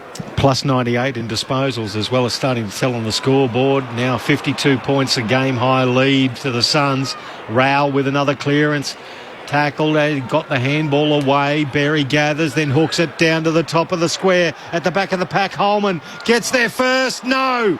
Good pressure there. That was from D'Ambrosio. He had a soccer goal only a metre or so away. Holman was pressured off it. It rushed through for a behind. It was an outstanding effort for him to get the hand of the ball. Like Holman had the front position. He just, outstanding effort. Only a metre away from scoring. It's one behind as the Hawks bring it back in, and the lead now 53 points. Walpole plays on across half-back, takes a bounce as he runs away from Matt Rao, drives it inside 50. Sicily's gone forward. He can't take the mark. It's in front. It's claimed by Charlie Ballard. He's taking a few intercept marks tonight, Charlie. Yeah, if it's not him, it's McAndrew. Yeah. If it's not him, it's Sam Collins. Yep, they're becoming a pretty reliable key pillars in defence as McAndrew receives it at left half-back. I think this guy's one of the most exciting young up-and-coming backs in the competition. Had the 10 marks last week. He's had 15 disposals and 8 marks tonight. This kick is turned over and Seamus Mitchell takes the mark for the Hawks. Centre wing on the Nerang River side. Gold Coast by 53 points. He drives it inside 50. Sicily sets himself, got hands to it, can't take the mark. Finn McGuinness gathers, can't get it back to Sicily. McAndrew casually just spins out of traffic, drives a kick up towards the wing. The Hawks are well set and Frost can take a chest mark as he genuflects to mark on the wing. Wants to play on quickly and finds Finn McGuinness. He's 80 from goal. Goes long. Big pack of players front and centre. It's roved and big snap. It's taken there by Butler and missed to the right, one behind. In fact, it was McDonald who had that flying shot. So 95 plays 43. It's back to a 52-point margin. Favour of the Gold Coast Suns, and we played 11 and a half minutes of the final term on ABC Sport. This is brought back into play by the Suns. Flanders kicks it long up towards Ben King. Can't take the mark. Front and centre's Warple. Brought down by Rouse. Tackled, holding the ball. Anderson takes the advantage. Hand pass to Humphrey. They're on out the back here. And the kick towards Swallow. Chopping of the arms or front on contact. Take your pick. David Swallow with a chance to get the third goal in this final term. Where's the stats? What's the most he's had? Most he's kicked in a game? I reckon 3 would be up there. Yeah, I reckon this could be his PB. Be loving this sub roll. We'll search through the archives while he lines up for the shot on goal. He's kicked 4. He has. Mitch Turner's in the studio giving us all the magic lines we need. So he's kicked 4 once before. Oh, we haven't jinxed him here. Chance for his third and to kick the last. 3 goals in succession. David Swallow comes in. The former Gold Coast Suns captain is enjoying all the spoils tonight as his teammates come and celebrate from everywhere. The sub into the action for Malchus Rosas, who left with a hamstring injury. David Swallow puts through his third. The last 3 goals of the match. It's all right amongst the tall timber down there. The Suns by 58 points, 15-11, 101 to Hawthorn, 6-7-43. Oh, so far probably the sub of the round, you would think. Rose is out, Swallow in, 3. Super sub. He's come on and still kicked going 3 in a row. Say to Malcolm, this is not that hard. This small forward role. He'd be loving it. The veteran legs coming on as the super sub. He'd be loving this, David Swallow. And looking at all the young talent around him too, he's been very loyal to this club for 14 or 13 years. Hasn't played finals, of course. Back into the middle of Carrara. Ethan Reid up against Max Rumsden. I'll give that one to Rumsden for the Hawks, and Dylan Moore might have got a free kick. I think he copped one high. In fact, he did. So he's got the ball in the centre circles. Long kick. Sam Collins up against James Sicily, who's made his way down forward for the Hawks. It's extracted by the Gold Coast off the deck. Moore gathers and his head's nearly taken off there by David Swallow. He gets the free kick just forward to centre wing on the outer side. Plays on quickly. Kick to a pack. Chol made his way forward, but it's going to be a free kick. It's downfield. He was dealt with after he kicked it, and they're remonstrating with Ben Ainsworth. It's going to be a free kick. And Mab Chol, he hasn't had the greatest night. 5 disposals, hasn't registered anything on the scoreboard. He's going to be the recipient of the downfield free kick. And poor Mab got the boos of the Gold Coast crowd. How quickly they forget he was a cult figure here only a year or 2 ago. Playing his first season with the Hawks. He's going to have a shot from 45 degree angle to the right. Lopes in, the left foot is good from Mab Chol. He gets the Hawks' 7th goal. 15-11, 101 to the Suns, 7-7, 49 to the Hawks. And it is a 52-point margin in front of a crowd of 13,900 here at Carrara. Yeah, he hasn't had a great night, Mab Chol. I think that's more got to do with, one, he's not a key position forward. He's that third stringer kind of tall forward to come in, but the ball movement coming down his way has, one, been the Suns have been too good to allow the Hawks to play quick, and the Hawks have messed up a lot of opportunities. So hasn't been a great night for any of the forwards, but you've got to keep working and take your opportunities, and he got one then. The voice of Matthew Primus with you on ABC Sport. So the Gold Coast Suns next week have the Sydney Swans, West Coast Eagles and Brisbane and North in the weeks to come. Hawthorn staring down the barrel of being winless through the opening 5 rounds. They have North Melbourne next week. Oof. Who would you want to be, Matty? Would you prefer to be Alistair Clarkson at North Melbourne or Sam Mitchell at the Hawks? Of course, the Roos still have to play the Cats tomorrow. Back in the middle of the ground, a chance for Huswaite for the Hawks, can't take it. Toot Miller onto it for the Suns, gets the hand pass away to Graham, kicks inside 50, out in front of Walter, a good spoil away, getting back. Jarman Impey gets a fist onto it and goes out of play in the right forward pocket. Fremantle leading Port Adelaide by 3 points at the Adelaide Oval, 15 minutes gone final term.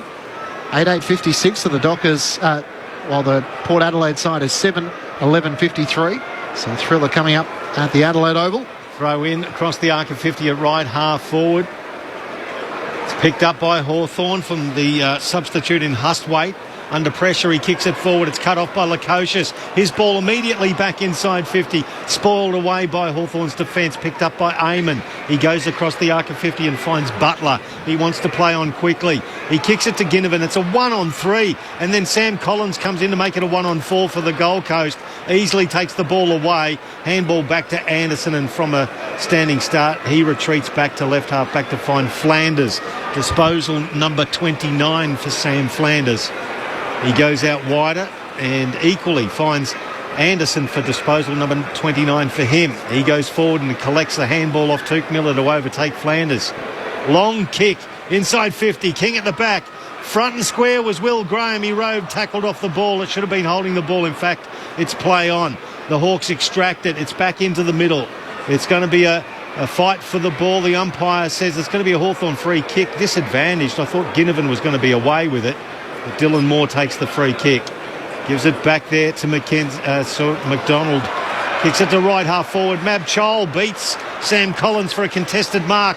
Plays on. Kicks it sensually. Rove there by McDonald. Picks it up. Has a ping from 20 under pressure and kicks the goal for Hawthorn. It was scrappy. They got there. And another one on the board for the Hawks. 15-11, 101 plays 8-7, 55. It's back to a 46-point margin with about 18 gone final term. Just something that they haven't really had. Mario Chol got it, whipped around his left foot and got it inside forward 50 really quick. So the Suns didn't have time to set up. They couldn't get their numbers back and resulted in a goal. But it's been very few tonight from the Hawks. Just thinking about that game, North Melbourne and Hawthorn next week, Matty. So North don't have a whole heap of defenders and Hawthorn don't have a whole heap of forwards. Might be a great one for the neutrals. I reckon North will win that. I know. Yeah. Still got to play tomorrow, but they're youngsters.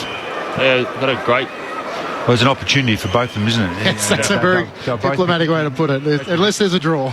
Yes. Zane Bojack on the boundary. Yeah, Jack Gunston got 2 goals for the Hawks in the VFL today. Does he come in next week? Yeah, they're missing he and Luke Bruce, Mitch Lewis.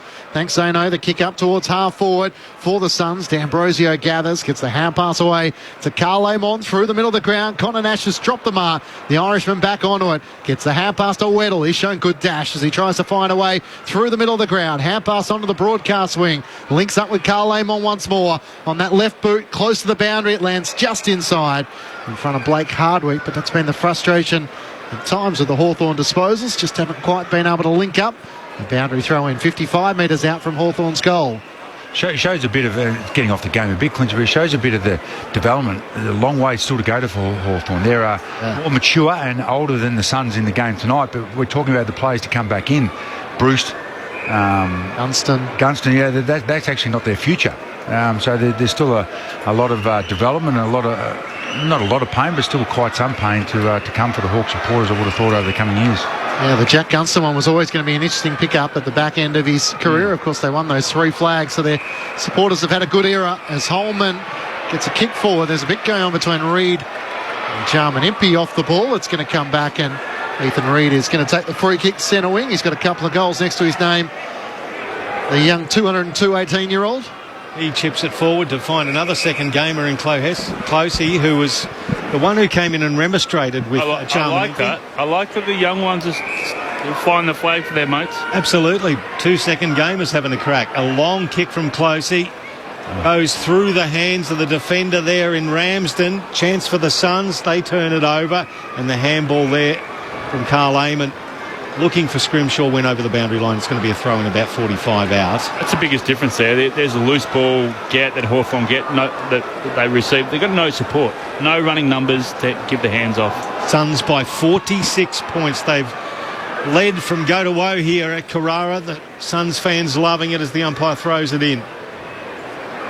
It's towed out of there by the Hawthorn defence. Beautifully picked up on the half volley by McDonald. Gave the handball to the run of Newcomb. He's tackled though. Fiorini comes in. Can't pick it up. Warple can. Got the handball back to McDonald, who's been involved in the last couple of minutes. The handball turned over though. Chol couldn't pick it up.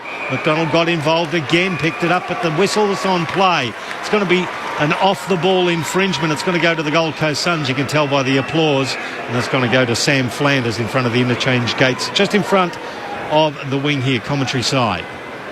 21 minutes gone, final term. As Flanders kicks inside 50. Big fly from Walter, can't come down. Non-officiating umpires paid a free kick, a push out, and a Hawthorn free kick in the marking contest. It's going to go the way of Max Ramsden. Takes the free kick in the back pocket, gives the hand pass away to Carl Amon. He kicks up to Sicily. Now he's pushed into and bumps into Mac Andrew. Didn't like the treatment.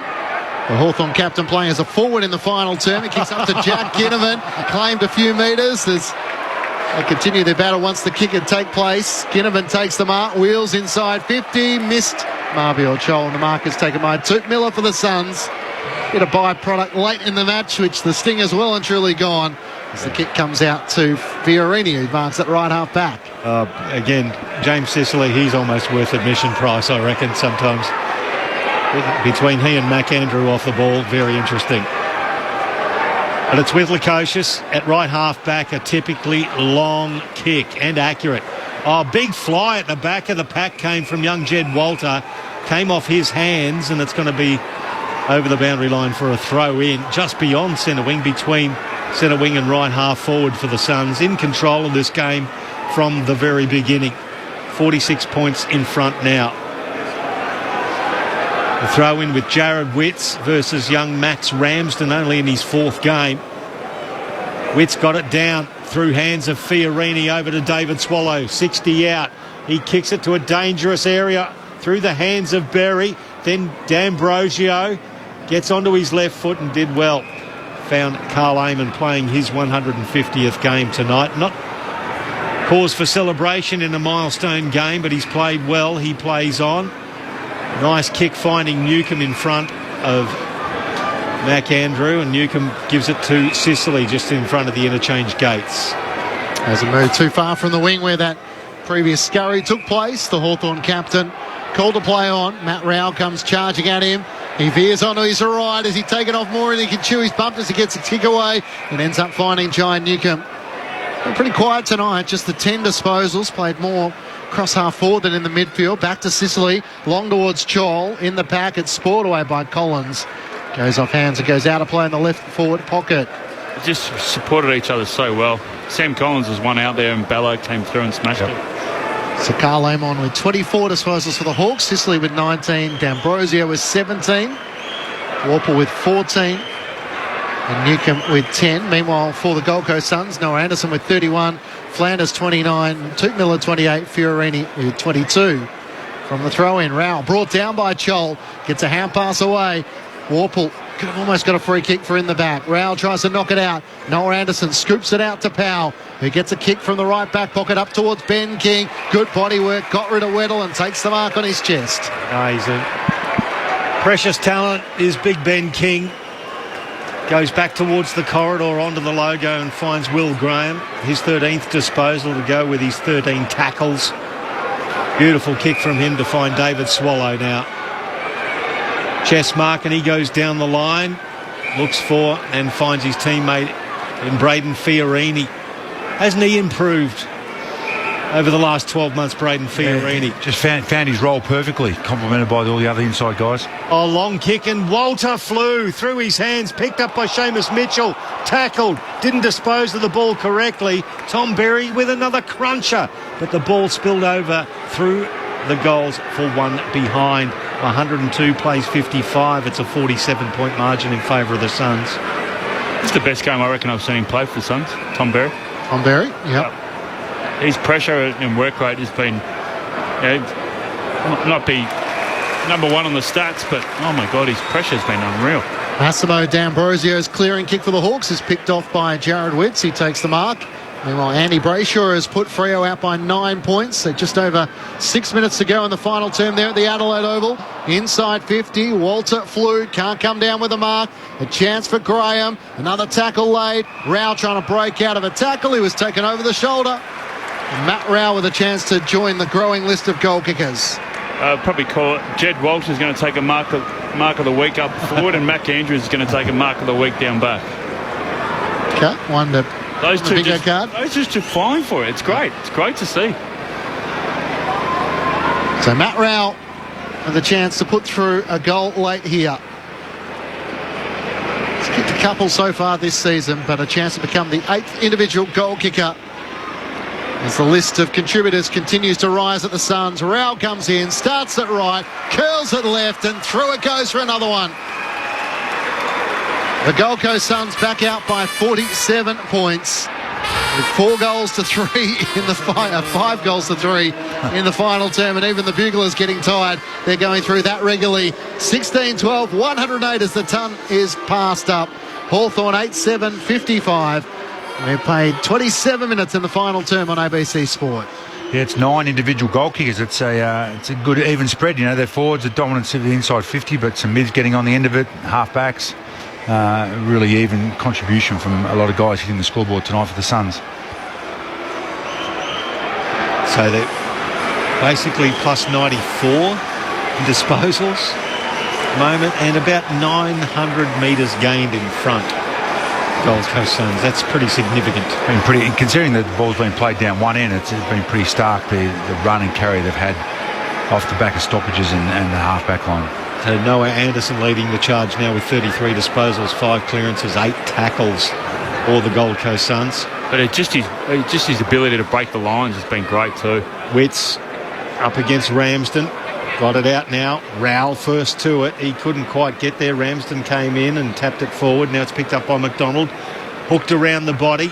Kicks it inside 50. Tracking back. Ballard did beautifully. That's a brilliantly weighted kick to find Noah Anderson on the arc of 50. Once again, he measures one and finds Closey. Sam Closey in only his 2nd game of AFL football. We'll be saying this for a while about the Fab Four that they've recruited over the off-season. The Suns, a long kick just over the head of another one of those boys, and Ethan Reid goes through his hands, picked up by Nash. The Irishman tackled into the ground by Matt Rowell. Holds the ball underneath him, and the umpire will come in and ball it up in front of the interchange gates. With the Suns leading by 53 points, 28.5 gone in the final term. A goal to Jason Horne-Francis puts Port Adelaide in front by 4 points with 3 minutes to go. We'll keep you across the final moments there. The kick up towards half-forward. Walter was outnumbered, and it's Port out of play. Jarman Impey and a boundary throw-in. So the Gold Coast Suns with Sydney next week, West Coast, Brisbane and North Melbourne. So the Swans will give them a good test. The Q clash has all of a sudden got a pretty good record in Sydney the last couple of years, the Suns. I think they knocked them off the last 2 visits to the SCG. From the throw-in, it's slapped down towards Huswaite. Can't take it. Graham with another disposal. Hand pass chopped off by Finn McGuinness to Hawthorn. Hand pass to Jarman Impey. Nowhere to go as Humphrey lays the tackle and wins the free kick for the Gold Coast Suns at right half forward. But there's 2 wins there, Clinchy, isn't there? You know, North Melbourne and West Coast, you would envisage. So if they can pinch one of the other 2, it sets up a pretty good first half of the season nearly for them, doesn't it? So 3 and 2 after the win tonight. Another 2 gets them to 5. As Humphrey from out to the right sets flight. It's right to the goal line and rushed through for a minor score in the end. 54 points, the margin for the Gold Coast Suns. I don't often refer to the tackling stats, Whitey, but Graham 14, Anderson 8. Yeah. Rowell 8, Holman with 6, Berry with 5. You've got to go to Jack Ginnivan, who leads the way with 4 for the Hawks. Yep. Certainly beat out tackled. They've basically been outpointed in every stat, the Hawks, this evening. As the ball goes towards the boundary line here at left half forward for them. It's taken by the Suns. They've got the numbers. Flanders delivers back inside defensive 50 to Lukosius. 50-metre kick. Out to left half back to find Ainsworth. He chips it just a little bit further and finds Uland. The boy from Broadbeach at left half back. Once again going laterally to find Anderson, racking them up. He chips forward. He put Will Powell under pressure, spoiled by D'Ambrosio, so it's a turnover for the Hawks. Dylan Moore slaps it forward, gets past Ballard, gets it inside 50 through the legs of Sicily, picked up by Chol. His handball backwards to Amon. Something to celebrate in your 150th, and he sprays it to the right, one behind. 109 plays 56. It is back to a 53-point ball game in favour of the Suns, and that is the siren for the end of it. 53 points was the margin in the end. The Suns led from go to woe here at Carrara. They're 3 and 2, and the Hawks still winless in 2024.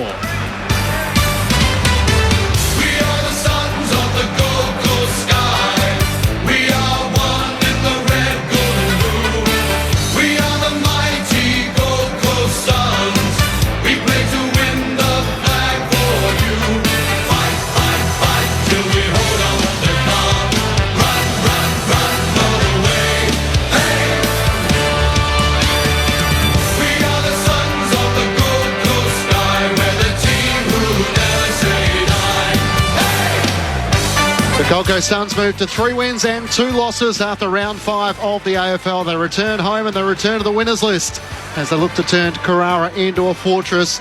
They haven't been beaten so far at home this season. Far too clinical for the Hawks, winners by 53 points. They led by 18 points at quarter time, by 22 at half time, by 40 points at three-quarter time, and by 53 at the final siren. 16-13, 109 to the Hawks, 8-56 in front of 13,900 fans.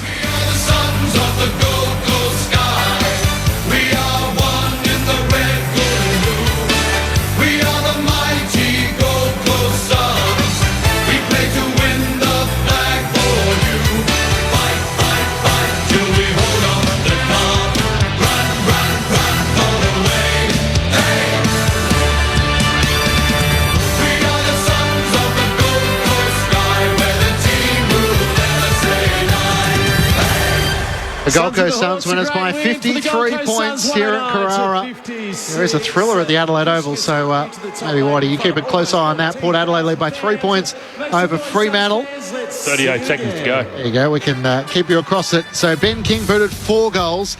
3 goals to David Swallow, 2 to Closey, 2 to Reid and 2 to Walters. Individuals to Rao, Anderson, Roses for the Gold Coast Suns. Can we take the dying seconds? Let's take it there. Knows there's not much time. Sharp plays on. Gets it as long as he can. Still a long way from the forward 50. Jackson picks it up towards the forward 50. Farrell with the intercept. Surely that's it. Port will hold on. Farrell goes short. And the man behind the play that was set down from the forward line, Marshall, has ball in hand. 33 minutes down. 3 points the margin. Marshall through the outer side. It's heartbreak again for Fremantle. Elation for the Power. Oh, they've punished another finals hopeful. The power surge continues. The Dockers tonight again. Port hang on to win by 3 points at the Adelaide Oval. 9. And we'll leave that commentary team with Aaron Bryans there behind the mics, just able to bring you the final siren there. It's a Fremantle heartbreak at the Adelaide Oval for a second consecutive week. And what could have been with Port Adelaide prevailing in the dying stages there. Matt Clinch and Michael Price here. Zane Bojack on the boundary. He'll head inside the Gold Coast Suns rooms.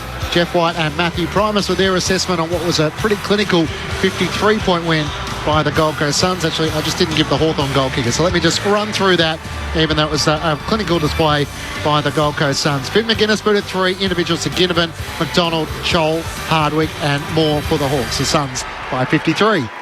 They were just superb tonight. They used the ball really well, even in the latter part of that last quarter. Still willing to work for each other, get those chip kicks, ball movement up the ground. They switched the play. Foot skills are really good. They're good below their knees. They're playing such a really exciting brand of footy at the moment. And they've shown glimpses of that even when they played the Giants last week. They showed really strong glimpse of the way they're playing, the style, the brand of footy that Harvick's brought into this young and vibrant side, and they showcased that tonight. Hawthorn didn't get a sniff. Let's be honest here though. I don't think Hawthorn kicked 2 in a row, did they? Or they did not get a sniff. Every time they had opportunity to get the ball, they felt like they were under that pressure all the time. Sicily had no impact with his intercept marks down back because the forward line structure was sound. It was working for each other in synergy. Midfield, Anderson's had 30 plus. Tuke Miller was dominant again. Flanders off the half back line and went in the middle. Rao with his, just an outstanding performance across the whole midfield. Midfield forwards and backs from the Gold Coast Suns tonight was really, really good to watch, and solid 4-quarter performance. Cole and McDonald kicked consecutive goals in the 15th and 17th minute mark of the final term, but really from the early stages of the second quarter where the Hawks got back to within sort of 18 points. The Suns have been in control from that point onwards, really, Matty, and that was the impressive part, is they never took their foot off the pedal. You're exactly right. I just lost myself there. They were tough inside. We mentioned the tackling stats. So there was, when you're dominating possession like they did in territory, mainly your small forwards might get some tackles, but they had guys all over the ground having big tackle numbers. They kept the Hawks to 45 odd inside 50s. They had 60 odd themselves. As Whitey mentioned, it was a really complete game. Yeah, the Hawks are a fair way off where the Suns are at, but they were strong in the clinches. They were strong with ball movement and team defence. They were outstanding. They suffocated Hawthorn, and Hawthorn played into the hands at times. It was as Jeff said again, it was a complete game for them, and great to see their maturity. That's a game they should win. So they come off the Giants, and arguably they only dropped away the last 4 or 5 minutes against the Giants and lose by 3 or 4 goals. And they continue that form and that growth from that. Their senior players stood up, and then their youth, we know that the excitement and talent is coming through there, and then they did the result they have to, and now they go down to Sydney next week, where they've had a couple of good wins the last couple of years, and going down there with full-on excitement, and you can see the belief in how they have to play and what they have to do and the roles and all those sorts of things is really coming to fruition over the last month or so. And the maturity too, when they had the ability to win the ball back, then they used their skills. They had a lot of poise. They didn't rush it. They still kept Hawthorn honest. Hawthorn had to defend. So that also showed maturity in the side. They've got a lot of youngsters in this. They played 1, 2, 3 games, yet the synergy, as you mentioned, Clinchy, that's what Hardwick spoke about during the week, and I was really impressed with the handball away. It's a bit of a la Kevin Sheedy sort of stuff. You give it to the guy who's facing the goals. He can see what's up ahead. You're in the clinches. You're trying to get it. You're trying to get the ball out, but I can see it. And they had such good presence. They had their players coming around, and they always knew that someone was there. And one of the big one that stood out for me was Took Miller inside forward 50. He knew that he had a player there, had to be close here, and he finished off that snapshot inside forward 50. But they just always had that support, whereas Hawthorn felt like they're under pressure all the time. They made really silly, basic errors that they shouldn't be. And look, you play who they put on the park. They had the same players last week that only lost to 5 points to Collingwood. And look what Suns were able to do to that side tonight. Okay, Suns players have gathered down below us. They'll make their way off Carrara in a few moments' time. See Mark Evans down there. We spoke with Bob East before opening round. Jack Lukosius in game 100 is leading the team off the ground, and plenty of high fives and ruffling of the hair for him. He said, no ifs and buts. Our expectation is this year we will play finals. In your eyes, Matty, do you think this is the best the Gold Coast Suns have looked since the Gary Ablett year? Absolutely. Look, the dynamics of games played with each other and their experience and where they're heading, absolutely. And then they get a 3-time premiership coach coming up here in a really good moment for them, and they've got a great draw. Now that doesn't, just because you get a good draw doesn't mean it's automatically going to happen. They've got to take advantage of that, and they have so far. The thing is, are they going to be able to stand up in the second half of the season, which is where they always fall away? But it certainly looks like their style of play is going to hold them in good stead. Well, it's shown already against the Giants and it holds them in good stead. And I reckon they're a pretty good chance to make the finals this year. If they the players, just hang on, Jeff. We'll come back in a second. Head down to the change rooms. The kids get their chance to have their moment to shine, and the security are outnumbered in the centre circle once more. Down to Zane Bojack.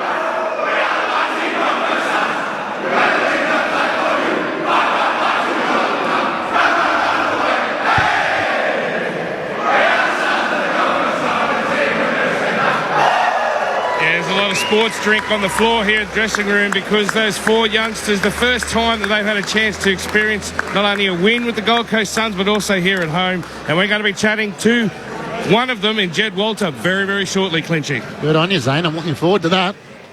I've got the chance of watching his action, but I haven't heard too much from him, so it'd be nice to hear his insights as to how he's feeling after his second game of AFL footy. But the talent coming through, he's one of the most exciting, isn't he? Yeah, he certainly is. He's got that tall forward. He's got a presence. He's got some a lot of confidence and competitiveness inside him. You can see that, and he wants to will himself on the games. And look, they've drafted and their list manager's been outstanding. And as I said, the last 2 or 3 years, they've played a lot of those guys a lot of games together, and you can see that synergy coming through. Dimmer's only been there a short time, but they all understand. Even though they've changed the game plan, they understand each other's roles, and if they can keep their best 25 available, it's exciting times. That is the key. Back to you, Zane. Well, I'll tell you what, I can smell the sports drink on you right now, Jed Walter. What flavour is that? It smells like grape. Oh, I don't know. It's a bit of everything. I don't know what it is, but it's a bit of everything, that's for sure. How good is it to get your first win with the Gold Coast Suns after getting an opportunity a couple of weeks ago? Yeah, for sure. Obviously, back here at home, first game, and to get it win in front of the home crowd was unreal. And I saw the Palm Beach Currumbin boys behind the goals down at that southern end. Was that exciting for you? Every time you were kicking and marking, they were jumping up and down, and I think they were making more noise than the rest of the crowd. Yeah, it was good to have the local boys from the footy club here. No, it's unreal, and good to see where we came from. So yeah, it's unreal. What did Damien Hardwick say about, you got not towelled up, I guess, down in Ballarat, but then of course taking on GWS a little bit closer to one of the real elite teams in the competition. What did he say about coming here and really wanting to put on a show against Hawthorn? It's a lot just about our system and our roles. So if we're all playing our roles, obviously the system all works, and obviously we play our best footy. So if everyone plays their role, we're playing our best footy. I'm going to throw you up to the panel because I know they're really keen to chat to you. We've got Michael Price, we've got Matt Clinch, we've also got Matty Primus and Jeff White. Jed, well played tonight. It's Jeff White here. How many tickets did you have to? How many ticket requests were there tonight? They had a code, so we could just set out the code, so we don't have to worry about it for the first game. Code? Yeah. The world's changed since you played, Whitey. No wonder you had 210 set for Palm Beach, mate. Well, mate, the structure, what I was really impressed with tonight is the structure in your forward line. It never felt like you were all going at the one time. Ethan was going at one-on-one, so was King. And also the small forwards. Just talk about how much pressure they put on tonight was outstanding, I thought. Yeah, exactly. Our synergy and our connection, the more games we play, is getting so much better. So everyone's playing their role, and we're playing the system so well. So, like I said, we're only just going to get better. So, no, really exciting times ahead. Matt Primus here, mate. As Whitey mentioned, we're really impressed with how you just suffocated Hawthorn. We know that they're like the short kicking, play on quick, that kind of team. But you guys just suffocated, and especially you forwards, once you lost the ball, how easy you just took away all their time and space, and the amount of repeat inside 50s and turnovers you got. Was that a big focus tonight? Yeah, for sure. Obviously, they like to chip it around, so we had to cut off as much as we could. So, I thought we did really well throughout the night. Jed Walter is with us in the Gold Coast Suns rooms. Jed, it's Matt Clinch. Just interested in terms of the adaptation from under-18s to AFL. What has you found the biggest difference for a guy who's playing key forward, but you have a big body in that position? I know it's a bit hard. Obviously, the physicality and everything's gone up to the roof, obviously. So as long as I'm contesting the ball and obviously bringing it to ground and playing my role, that's all they can ask. So, yeah. Mate, it's Michael Price here, mate. I just wanted to ask you, Jed, has Damien Hardwick given you a licence to fly? Tonight, it seemed like you were attacking the ball in the air. That's just your natural game, or is it something that Hardwick has given you the licence to go for? Yeah, for sure. I think the first couple of weeks I didn't really get the chance to jump and fly at the ball, but I think just the moves and stuff I'm making now as the games are getting on, and I'm getting used to the physicality and the speed of the game. Obviously, I feel like I can work my way now and jump and fly at the ball like I like to. He's got a smile on his face. This is why I like this guy. You look like you just love being there, mate, and that's basically it, isn't it, Jed? Yeah, exactly. I love footy, and especially doing it with the boys, and obviously the boys through the academy as well. It's been unreal. I was going to ask you that. Is there a bit of a bond amongst the academy players this year, all of a sudden getting your opportunity before round 5 of the AFL? Yeah, for sure. I mean, it's a very young team, and like I said, like the boys in the academy and stuff, like we've played together for so many years, and obviously we know how each other play. So, it's been unreal, and I wouldn't want it any other way. You guys aren't even the ones that Damien Hardwick dreams about. He said in his press conference he was dreaming about Jake Rogers. So what should we expect about him? He said he's the type of player he went to sleep thinking about. He just excites him, the incredible talent, and unfortunately he's had some injuries during the pre-season. Yeah, exactly. Jakey's a real player. Obviously had a back injury that sent him back a little bit, but he's just going to build some form in the VFL, and I'm sure he'll be here in no time. And what about Will Graham, mate? He's had 14 disposals. He's had 14 tackles. Did you know? I mean, you played a lot of footy with him. Was he just a tackle machine? Yeah, he's a ruthless competitor like me. He just loves the physicality of the game. He loves tackling. So, yeah, he's a battler. He's been like that ever since he was a junior. At one stage he had more tackles than disposals. It was incredible. Yeah, I'm not surprised, to be honest. I reckon after three AFL games, he's already auditioning for the media afterwards, Jed. You're doing beautifully. I love the way you're going about it. His manager, John Mason, who I know really well, will be loving this too, won't he? Yeah, cheers, Johnny. Who have you tried to model your game on, Jed? I love Charlie Curnow growing up. I loved Josh Kennedy when he was at the Eagles and stuff. So, yeah, just the mobile forwards of the modern day era. What about Matthew Pavlich? Because I kept thinking to myself, it looks like Matthew Pavlich out there. Yeah, I have watched a little bit of Pav. But, yeah, no, exactly. I don't know, the modern day key forwards, he was a gun as well. Nick Rewald as well when he was running around. So just those type of players I really model my game off. And the only downer was Malcolm Roses, who left the field with a hamstring injury, but then David Swallow comes on and all of a sudden he's popped up and kicked 3 goals in the final term. Yeah, exactly. Obviously, that just shows how much depth we've got through our team. So I think throughout a whole list, if someone goes down, we got someone to step in and play the system really well. You've been to Sydney before? I have been to Sydney, yes. Oh, you'll be at the SCG next week. Good luck against the Sydney Swans. We look forward to watching you in action. Yeah, cheers, guys. Thanks for that. Jed Walter joining us from the Gold Coast Suns rooms. Kicked 2 goals. He seems pretty relaxed by it all, doesn't he, Matty? I wish if I was there to play AFL footy, I'd be as laconic and laid back as what he is in his post-game interview. He's got a great nature to him. You can see the excitement, just wants to play footy. As most of the young guys when they first come in, they just love the game, and sometimes they can get coached out of them by the end of their career, but he just has a passion for playing and a passion for competing, and we get to see that. We're going to see that for, quite a few years to come yet, aren't we, Price? Well, it shows you the impact he had on Hardwick throughout the pre-season. Because we sort of quickly forget that he got injured. He hurt his shoulder. Yep. He didn't come back through the VFL. He's straight in. He's 18. Yeah. the boys that we saw tonight, the Closey, he's a little older. He's 21. But Jed Walters, you're 18. Graham's 18. Ethan Reed's 18.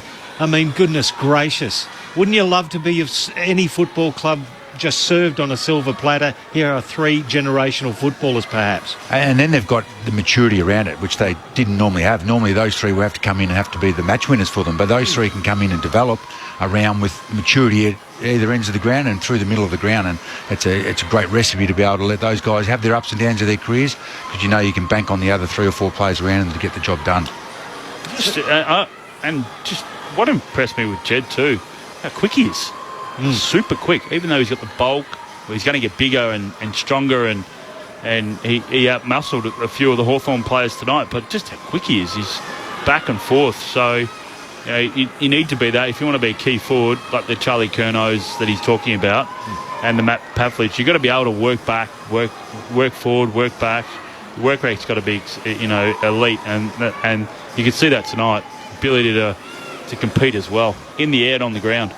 It's outstanding. He said Charlie Curnow. He was the player I thought of when he had that clean passage of play where he picked it up and scooped off a hand pass, that once he has 2 or 3 pre-seasons under his belt, the athleticism to work up and down the ground, you can see the type of player he's got the potential to be. Yeah, and then you got King floating behind you. Fairly handy. Absolutely. And he's got the attributes that if they put a runner on him, he can monster him, and if they put a good big guy who wants to wrestle him, he'll take him for a run. So it's it's an exciting future for him, no doubt about that. And it'd be interesting to see out of all the, they really didn't have a bad play tonight, the Suns. I'm not quite sure who Whitey's going to put in the votes, Whitey, but a difficult task, mate. I know handballing already, but just on that forward structure, it's going to be interesting to see how they match up with Sydney next week, because they've got McCartney, he's probably the tallest, but then you've got 3 tallest to deal with down there, and the thing with the synergy and the thing with the Suns at this point in time is, and you said this too, is about keeping that core group together as long as you can, because you work off each other. You don't want to have too many injuries. You don't want to have too many players floating here in and out, and that's how they're going to play finals. If they can keep them a healthy list and keep the rotation of their players to a minimum, they'll go a long way. Now, we've watched the Suns for a number of years, and we've noticed Hardwick's just getting his little influence on now. He's moved Lukosius, who has been tried in the backline in the past, but Lukosius and Flanders, after he tried Alex Sexton and a couple of others through half-back, 2 dynamic players to be having on your half-back flanks going forward, and they're both beautiful deliverers of the ball. Well, it's the modern game, and especially because they do have a basis of a great clearance team. The Witts and Rowell and Anderson and Tuke Miller. So if you can bank on a couple of guys who can actually look to, like Flanders did on a few occasions, I'm going to go get a handball receive off these inside mids here. It's a great way to go. And they'll have a better test because there's going to be more pressure coming in the other way next week with Sydney. So their tools won't have it as easy as they had it tonight. But the way that they all talk about it, it doesn't matter who gets on the end of it, who gets this, as long as everybody does this and this and that, we'll get a result we need and we can go from there. And 2 weeks ago when they didn't have it against the Bulldogs, Dimmer dropped 5 or 6 of them, brought in 5 or 6 guys, and you get the job done. And so far, the last couple of weeks, they've been able to do that. Yeah, I was going to ask you about that. So you look back, he dropped Butterick, Ellis, Casbolt, Long, Moyle and Sexton for the match against GWS. It's a long season, so he's going to have to be mindful as to, this is Damien Hardwick, how he manages these young players throughout the season. But, I mean, it would be hard for someone like Levi Casbolt, who's been a part of the regular side each year, has probably felt like his career has been extended by, fortunately, another year. But the hope is that it might be maybe one step backwards to start the season with these young guys, but 2 steps forward by the latter stage of the season when they have that cohesiveness and the understanding as to how each other play. Absolutely, Clinchy. Sorry, well, absolutely. Yeah. They did that against the Giants and nearly won. So the belief is there. Then they get to play against the Hawks. They get their money's worth. Next week they get tested again, and then they come back and play North. So it's a good month for them to be able to bring in a couple of that youth there. And if they can get through that month and then knock off one of those good teams, the belief just soars and away they go. Well, it's a long year, but it's also, you look at what the Giants did at the start of last year. They persisted with their, this is our side, this is what we want, and particularly off the half-back line. They wanted players that can kick the ball, make good decisions. And when you got Lukosius, and when you got Ballard, when you got Powell, when you got Mac Andrew, then and if I mentioned Lukosius, but they use the ball really well. But not only use the ball well, they get over the, like, look at Lukosius. I mean, he's kicked it 55 metres and that was a 7-iron for him. You know, it's just, but it splits the defence. It cuts up, and that's what was really evident tonight, was the ability between the arcs. Once they won the ball, to be able to chip up. So you wear down the defence. You know, they got to chase you. And all of a sudden they get a one-on-one, and then you're going deep inside forward 50. And if you get a stop play, you get a stop play. They're really good at those boundary throw-ins. But that's where they own the territory. And then they win it back again. So it was a complete game from the Suns tonight. They really controlled the whole 4 quarters. Mac Andrew's been a revelation so far this year under the new Damien Hardwick defensive structure, whereas Ballard was the only really interceptor in that Jake Lever mould going around the back line. Now you've got the pair of them. That's extraordinarily attacking as well. They work off each other, Pricey. You know, you've got Collins, who's the hard, like he can take. He holds down the gorilla. He holds down the gorilla, but he also, he does take contested intercept mark, but when you've got Ballard, look at Powell. Look how good he is. It floats off and takes the contested mark. For his height and his size, he's outstanding. But then, Mac Andrews just floats past and jumps on your head. It's a handy back six. Hang on a minute, and what it does, it also, the mids that are coming down for the opposition, they're trying to, hang on a minute, I don't want to put it near Mac Andrew, I'll put it over there, Ballard gets it. So all of a sudden you're then second-guessing yourself. And you know what it's like, Matty. You second-guess yourself in this game, you're going to get run down. The tackles, the pressure that comes from behind, you haven't got that much time to assess the decisions you make when you're going inside forward 50. Can I ask just one question? Look, if you're a Hawthorn supporter, is it more worrying because their age profile this evening is older than the Gold Coast Suns? I know the Gold Coast Suns have got literally the cherries on top of the ice cream as far as talent goes, but Hawthorn have been spruiking that they're a young mob. They're older than the Suns tonight. They were, at least. I thought their second half last week was outstanding against Collingwood. But absolutely. The ability to take risks and play on, and we saw patches of that tonight. But Matty hit the nail on the head. You can't win a game from the half, continuing to have these set plays from the point kick-ins or set plays from a slow play on the half-back flank. You can't do. You got to continue to play forward. And one of the things they've got the ability to do it, but tonight they just had nothing. Obviously the pressure from the Suns from behind and in front didn't give them and didn't allow them to make good decisions. But if they can just get back to that where they played last week and some of the patches they played last year where they just free-flowing play on, they're going to catch some sides off on the counter-attack, but they just weren't able to do it tonight. We saw them beat They're up not Brisbane missing as many players as what you'd think. They've got James Blank, who's out for the season with a knee injury. Denver Granger Barras is out for 5 or 6, and Will McCabe, one of their young players, is still 9 to 10 weeks away, but they'll get Will Day back in the next couple of weeks. Luke Bruce in the next couple of weeks. Changirth Giath is back training. The hope is that he'll play VFL next week, and Mitch Lewis is a week or two away, and Chad Wingard with his Achilles, so he's hopefully by the bye, but there's not a whole heap of depth. No. And the concerning part for them is John Newcomb had 10 disposals tonight.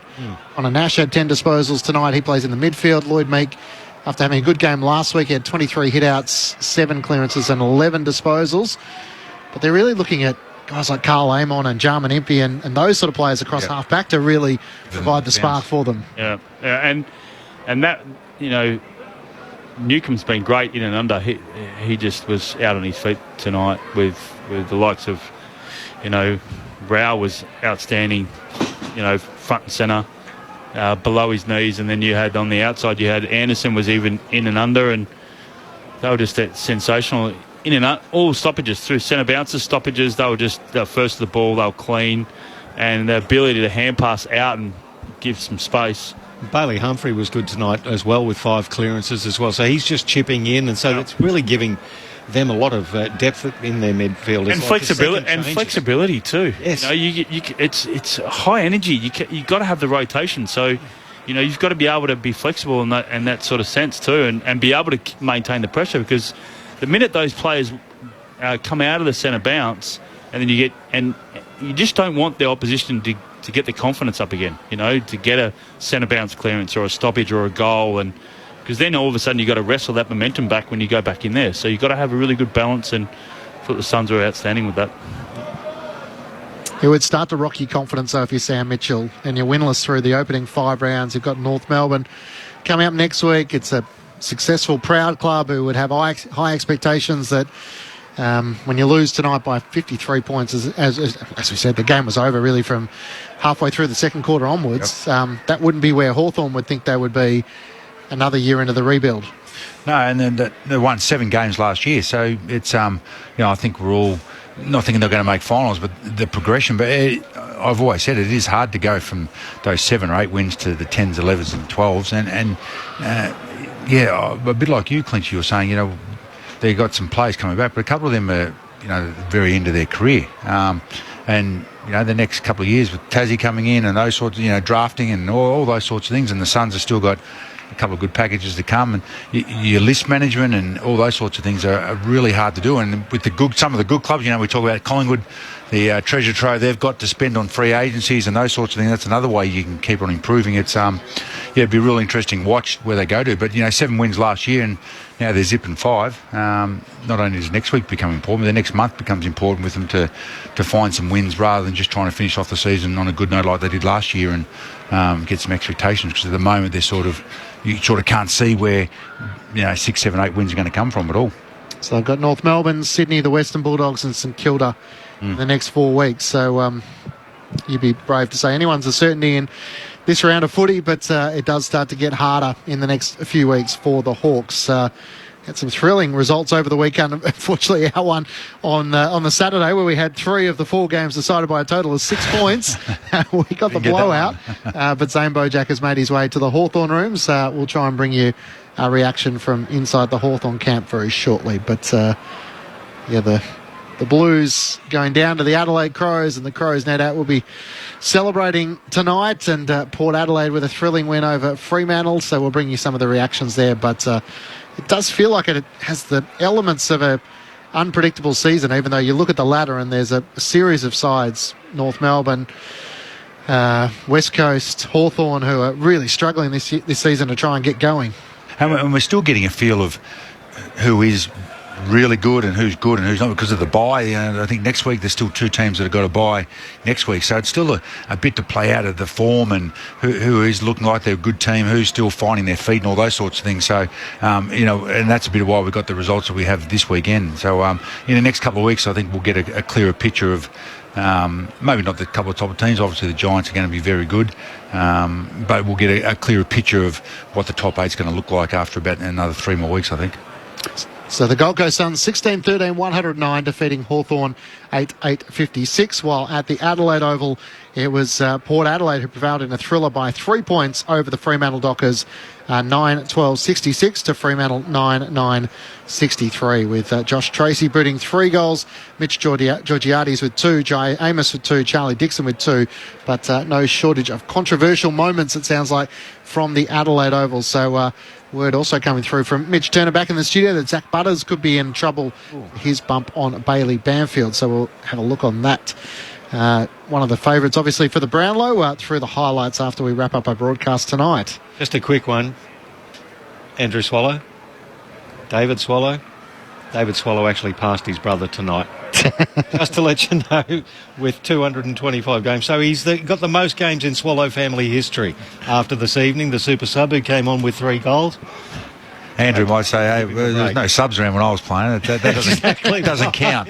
Hey, take some games off. Oh, dear. 2 good footballers. Nice when you think about his career, obviously there's some references during the week about the Bombers and their frustrations, guys like Zach Merritt and Mason Redmond, who haven't played any final or haven't played in a winning final since their career started. You think for David Swallow, who's now in his 14th year, 225 games, it's been a slow burn for the Gold Coast Suns to try and get to this stage where they're on the verge of playing finals if they can get everything together. It's very similar to when Nathan Jones hadn't played at the Melbourne Footy Club, hadn't played a final for so long, and then ends up playing a final and winning, and just that the build up. You know, you go through all the dark periods of time where you're not winning, and you know there's players coming in and out, and he's certainly been the barometer for the Gold Coast Suns. And you could tell when he kicked the goal, all the players from the whole field, came over to him, and it really rejoiced and got around him. So,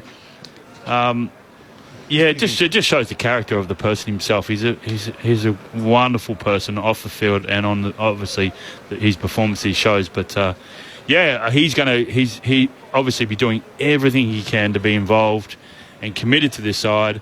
And be a part, if they are, to knock on the door of Final 8 this year. Is that going to be his role moving forward, being the super sub? Is Hardwick going to manage the older legs, the veteran legs of David Swallow? He's an impact player, isn't he? He comes on and he hits the. You can play him down back, you can play him in the midfield, you can play him down forward. So tonight, filled in, rose us off. Unfortunately, with the hamstring injury, comes on, kicks 3 goals. There's your impact. You want that. You want that scoreboard pressure. He's certainly someone that's valued very, very highly with Damien Hardwick. So hopefully he can continue to stay healthy and be involved. You would love to see him be involved in September footy, that's for sure. He's probably not going to get an opportunity in the midfield, though, is he? Unless Toot Miller gets injured. And that's the luxury, I guess, that Damien Hardwick does have, is that he has some depth there if they do suffer injuries throughout the second half of the season. Well, he started the year at half-back, at that run, and then that's probably gone. What Damien's after as a halfback of the runners and carries, that's not his go now, Dave. So it's it'd be interesting to see how the year plays out for him. But definitely he was halfback, and then so he didn't get dropped. He didn't play against the Giants. It wasn't the sub against that one, so they brought him in for the sub. Just give him a rest, look after him. But it'll be hard work for him to hold his spot if they remain healthy. But he will continue to train and prepare and all those sorts of things. And he's someone that Damien will be able to lead on as the season goes on. Matthew Primus, Jeff White, Matt Clinch and Michael Price with you. We're just waiting for Zane Bojack to see if we can get some reaction from the Hawthorn rooms, and then we'll take you through the other events from the rest of Saturday. I was just curious, you guys get to see the Gold Coast Suns week in, week out. They've obviously brought in some players from the Gold Coast Suns Academy. Do you feel like this side would be as successful if Stuart Dew was the coach of the Gold Coast Suns, as opposed to maybe the system and the structure in which Damien Hardwick has brought in? Well, the standout for me is definitely the structure. There's no disrespect to it, but there's the clear focus, and you bring in someone who is 3-time premiership coach, obviously, but the style of play, in my opinion, from what I've seen over the last decade, is the sides that are really good below their knees, very clean. They play that's finals footy. Yeah, we'll come back to that point, Jeff. Let's head down to the Hawthorn rooms. There's Zane Bojack. Oh, look, I really firstly have to apologise to Carl Amon because you've been very patient for us here, Carl, and we've been having some technical difficulties. But, mate, congratulations firstly on your milestone game. What transpired out there tonight? Because it looked like the Gold Coast Suns got you from the jump. Yeah, they definitely did. I think in summary, they just played the conditions a lot better than us. I think we tried to overdo the ball a fair bit, and they were able just to get territory, own the ball, and we were ultimately tougher and cleaner than us. So, I mean, we were beaten across the whole facet of the game, and it's a very disappointing result. McGuinness looked like he was getting... he was kicking the ball through the big sticks, but you struggled to really get into your forward 50? Yeah, we did. I think he can hold his head up pretty high. I think he kicked 3 goals, and for a bloke who isn't known for his goal kicking, he did well. But yeah, we didn't give our forwards a great opportunity all game, and that shows in the scoreboard ultimately. You had great impetus off the back of last week against Collingwood. So what worked in that final quarter against them that wasn't working tonight against the Suns? Yeah, I think that's the summary of our whole season. I think we're not playing consistent football over 4 quarters, and ultimately teams are tougher than us, and it's shown on the scoreboard. We're beaten in forwards, mids and backs, and I think when we do have belief and we play tough and attacking football, we can match it with the best teams, but at the moment we're not doing it for 4 quarters.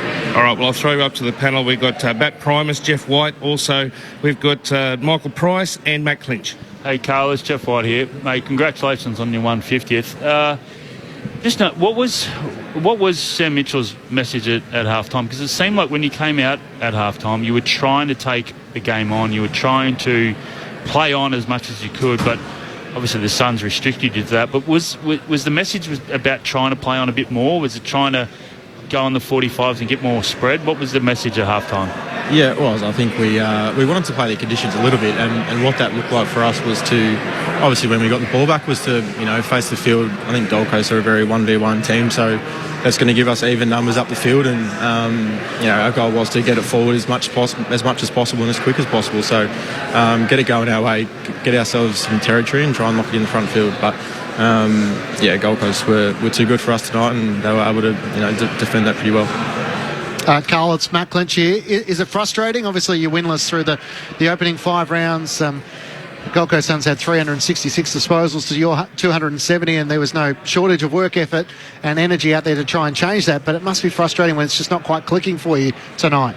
Yeah, it is, and I think it makes it even more frustrating that we saw last week that the football we can play, and as I said before, we can match it with the best teams. But ultimately, right now, we're not playing that game of football that we want. We're not playing consistent football, and we need to hold each other to better standards. You have North Melbourne next week. What do you feel like the focus will be heading into that game?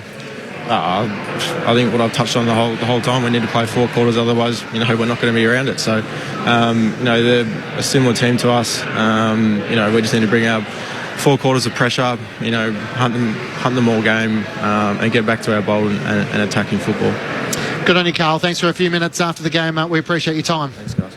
Al Amon joining us from the Hawthorn Football Club. Not a great night for his 150th, and then having to do some media and try and provide the answers as to why the Hawks haven't been able to come up with the answers. That was kind of brave, wasn't it, actually? Him answering the questions was sadly the opposite to young Jed Walder, who had that unbridled enthusiasm, a bloke who was obviously just really disappointed. Yeah, you can feel the frustration in his voice, wasn't it? That why do we play so well for a half last week, and sometimes it's the unknown answer. We're not putting 4 quarters. No one puts 4 quarters together. If you're doing well, if you do 3.5 quarters, but they're a long way off being able to get any synergy between all areas. And you can definitely sense the frustration and the lack of answers that they've got at the moment. But we'll see if they can get an answer next week against North. I just didn't play. That's I was trying to find out from Carl, is just that when they do play quick, they can cut sides up. They showed that last year. They showed the ability, particularly in that, across the centre half back, where they can get the ball and then weave it through. And from their first play tonight, they went straight through the corridor. It was like, oh, here we go. This is what they want to try and play. They want to own the corridor. They want to get a better entries and better angles into their forward 50. But I think full credit to the Suns. They just didn't allow them to have any of that opportunity. Even when they were trying to switch it, the Suns were right onto it. Their attack to defence was really, really quick. They turned their heads and allowed, even when it was a fast play and it was a quick turnover or whatever, they just had no options. And it all comes down to work rate too. Suns' work rate was much better. You commented on a lot of that, Clinchy, where they're getting those short chips, bang, bang, bang, uncontested mark, Wuchka inside forward 50. Then the Hawks will win it, boom, feel like they're under pressure and just kick it down the line. So, they've got to try and get some more movement between the arcs for Hawthorn to provide them more options down the field. They had 16 players under 100 games last week against Collingwood, and Sam Mitchell says, we know we're improving, but we aren't getting the results for the improvement. So it must be the challenge, Matty, when you're trying to keep it relatively simple for a playing group, the week in, week out. They're not being able to punish opposition when they do get an inside 50, because that's probably the one area of the ground they are really struggling the most with is their forward 50 connection. And yet their fans would be starting to wonder, well, geez, it's going to be a long season if this is what we're in for week in, week out. Well, your players do that. No matter how good a coach you can be, and to break it down, if you say, oh, look, this is our best footy looks like for a half, and have a look at this, and then you come out and tonight after the Collingwood game, and then they produce really nothing for 4 quarters. Unless you get a win soon, you need some, I like that word, nourishment. You need some nourishment from a victory or a scoreboard to go to your players, okay, now they can believe and they can see it. But when they can't see it week after week, and we've all been in losing seasons, it becomes a long, hard work, especially once you get in the middle of the winter out, down in Melbourne, all those sorts of things. So he'll want to rectify the mistakes they made, but also try and build them up very quickly to make sure they get a win against North Melbourne. How do you build them up after you mentioned work rate? How do you build them up after they've been flogged by 90 uncontested possessions in a game? Well, you review it pretty quickly, but you got to do it. And I think most coaches nowadays, unlike it used to be when we all grew up watching guys and we played whitey, the ranting and screaming really doesn't go on too much now. It's review it methodically, calmly, have a look at this, and then you just get to work on it. And Sam's he's been around a lot of good coaches, and I'm sure he has good relationships, and he does have a lot of good senior players there. So they'll review that Monday or Tuesday, and then get to work, and very quickly they'll all understand that he presents an opportunity for us. If we can play 2.5 quarters, 3 quarters of our best footy, we'll get a win against North Melbourne. But North will be thinking, here's an opportunity for us also. So it'll be a good one to watch. Yeah, there'll be a lot of stuff, in and under. They weren't first to the ball. They were led to the ball, and then how clean.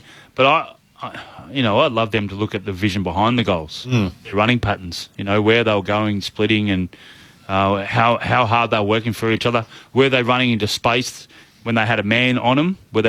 How hard were they trying to get out? That's what the Suns did. The Suns they worked. If they had someone on there, they got out of the space, they created space for someone else to run in, and that's why they got those chip kicks. Think about it now too. When the umpire says stand on the mark, you haven't got long to actually make a decision to kick, because then he's going to call play on. Yep. So if they're getting these chip kicks, what's the accountability of Hawthorn, and what's the work rate of the Suns? Well, the Suns are working harder, aren't they? Because you're not actually... If Hawthorn was working hard to actually clog up that space, then the Suns would kick it down the line because they'd have no other options. Yep. But because their work rate and chip kick, then kick inside forward 50, there was lack of accountability there from Hawthorn, and they just weren't turning their head and picking up their men as quick as they should have, in my opinion. Yeah. Jeff White alongside Matthew Primus, Matt Clinch, Michael Price with you. The Gold Coast Suns winners by 53 points here at Carrara. It was a far closer affair at the Adelaide Oval. Port Adelaide prevailing in what might be a controversial finish by 3 points over the Fremantle Dockers.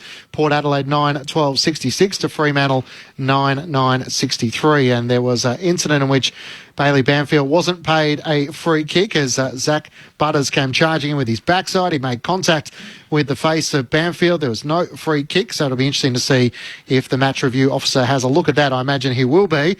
Zach Butters joined our ABC Sport team with Aaron Bryans, Neil Cross, Dean Brogan and Rod Jamison post-game, and here was his explanation.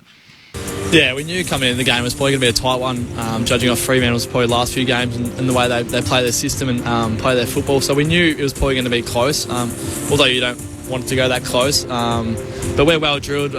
We know what to do in them situations, and I thought the boys executed really well late. Probably as a team we didn't have our absolute best performance, but we speak about moments and making sure you stay in it, so when you get that moment you can execute. And I thought Charlie, Hornet, and a few Miles Bergen and Kane Farrell, I thought they had some outstanding last quarters. And for yourself at the moment, I mean, you look to be so comfortable in those really hot moments, same as with Connor as well when the game's on the line. Is that how you feel, that you can pretty much do anything and the coach has got the confidence in you for you to do what you need to do in those moments to take the game on? Yeah, I feel like we're well drilled, we're well trained. We got to work on these things during the week, and we rock up and we train hard every day. And I think when you're in their moments, you look back at them and reflect and feel like you can perform and you're ready, and that's why you do the work. So in their moments, you can actually go out there and execute it. She had a pretty heavy hit with Banfield tonight quite late. Do you remember much about that? Not really. I sort of see ball and get ball, and I think just you want to get after it and get after the ball, and I feel like it's a strength of my game. So that was Zach Butters with the commentary team from the Adelaide Oval. We've just had a quick look at the incident in which he was referring to there. It's a great. If you've got to be careful because you never know what the rules are going to be like in 5 years. But if you want to teach your son or daughter how to get a ground ball and protect yourself, he steps over the ball, turns his backside to protect coming from behind, and then picks up the ball. So he does it beautifully, exactly how we're all taught. I think, It's it's a bit of the modern game now. Players don't know how to protect themselves. So the Freo guy coming in, he's beaten me just to it, and he's turned his backside, and he's got his weight there. He's just led with his head and hit it. So, and that's not coming from a port supporter. That's just guys just don't know how to protect themselves. And I'd hope that's not a suspension, but I sort of give up on guessing. But it's just an outstanding ground ball. When you got the bag, yes, you turn your turn your hips into it, and it's not like you're trying to. Yeah, he doesn't know where his head is. I mean, when Butters turns, his head is over the ball. He doesn't know where the opposition player's head is. I think there was a similar one I heard on the radio driving back from the airport with Crouch. And yes, was it a ground ball too? But it got the guy high. So anyhow, interesting MRO to see what happens Monday and Tuesday. Yeah, so the Matt Crouch was Jack Carroll, and that one was Bailey Banfield and Zach Butters. So no doubt the match review off, so we'll have a look at all of those. But Port Adelaide with 3-2 in the final term to prevail 9-12-66 to Fremantle 9-9-63. So the Dockers will feel like they were pretty unlucky last week against the Blues. There was the controversial one where Matt Carroll kicked the goal.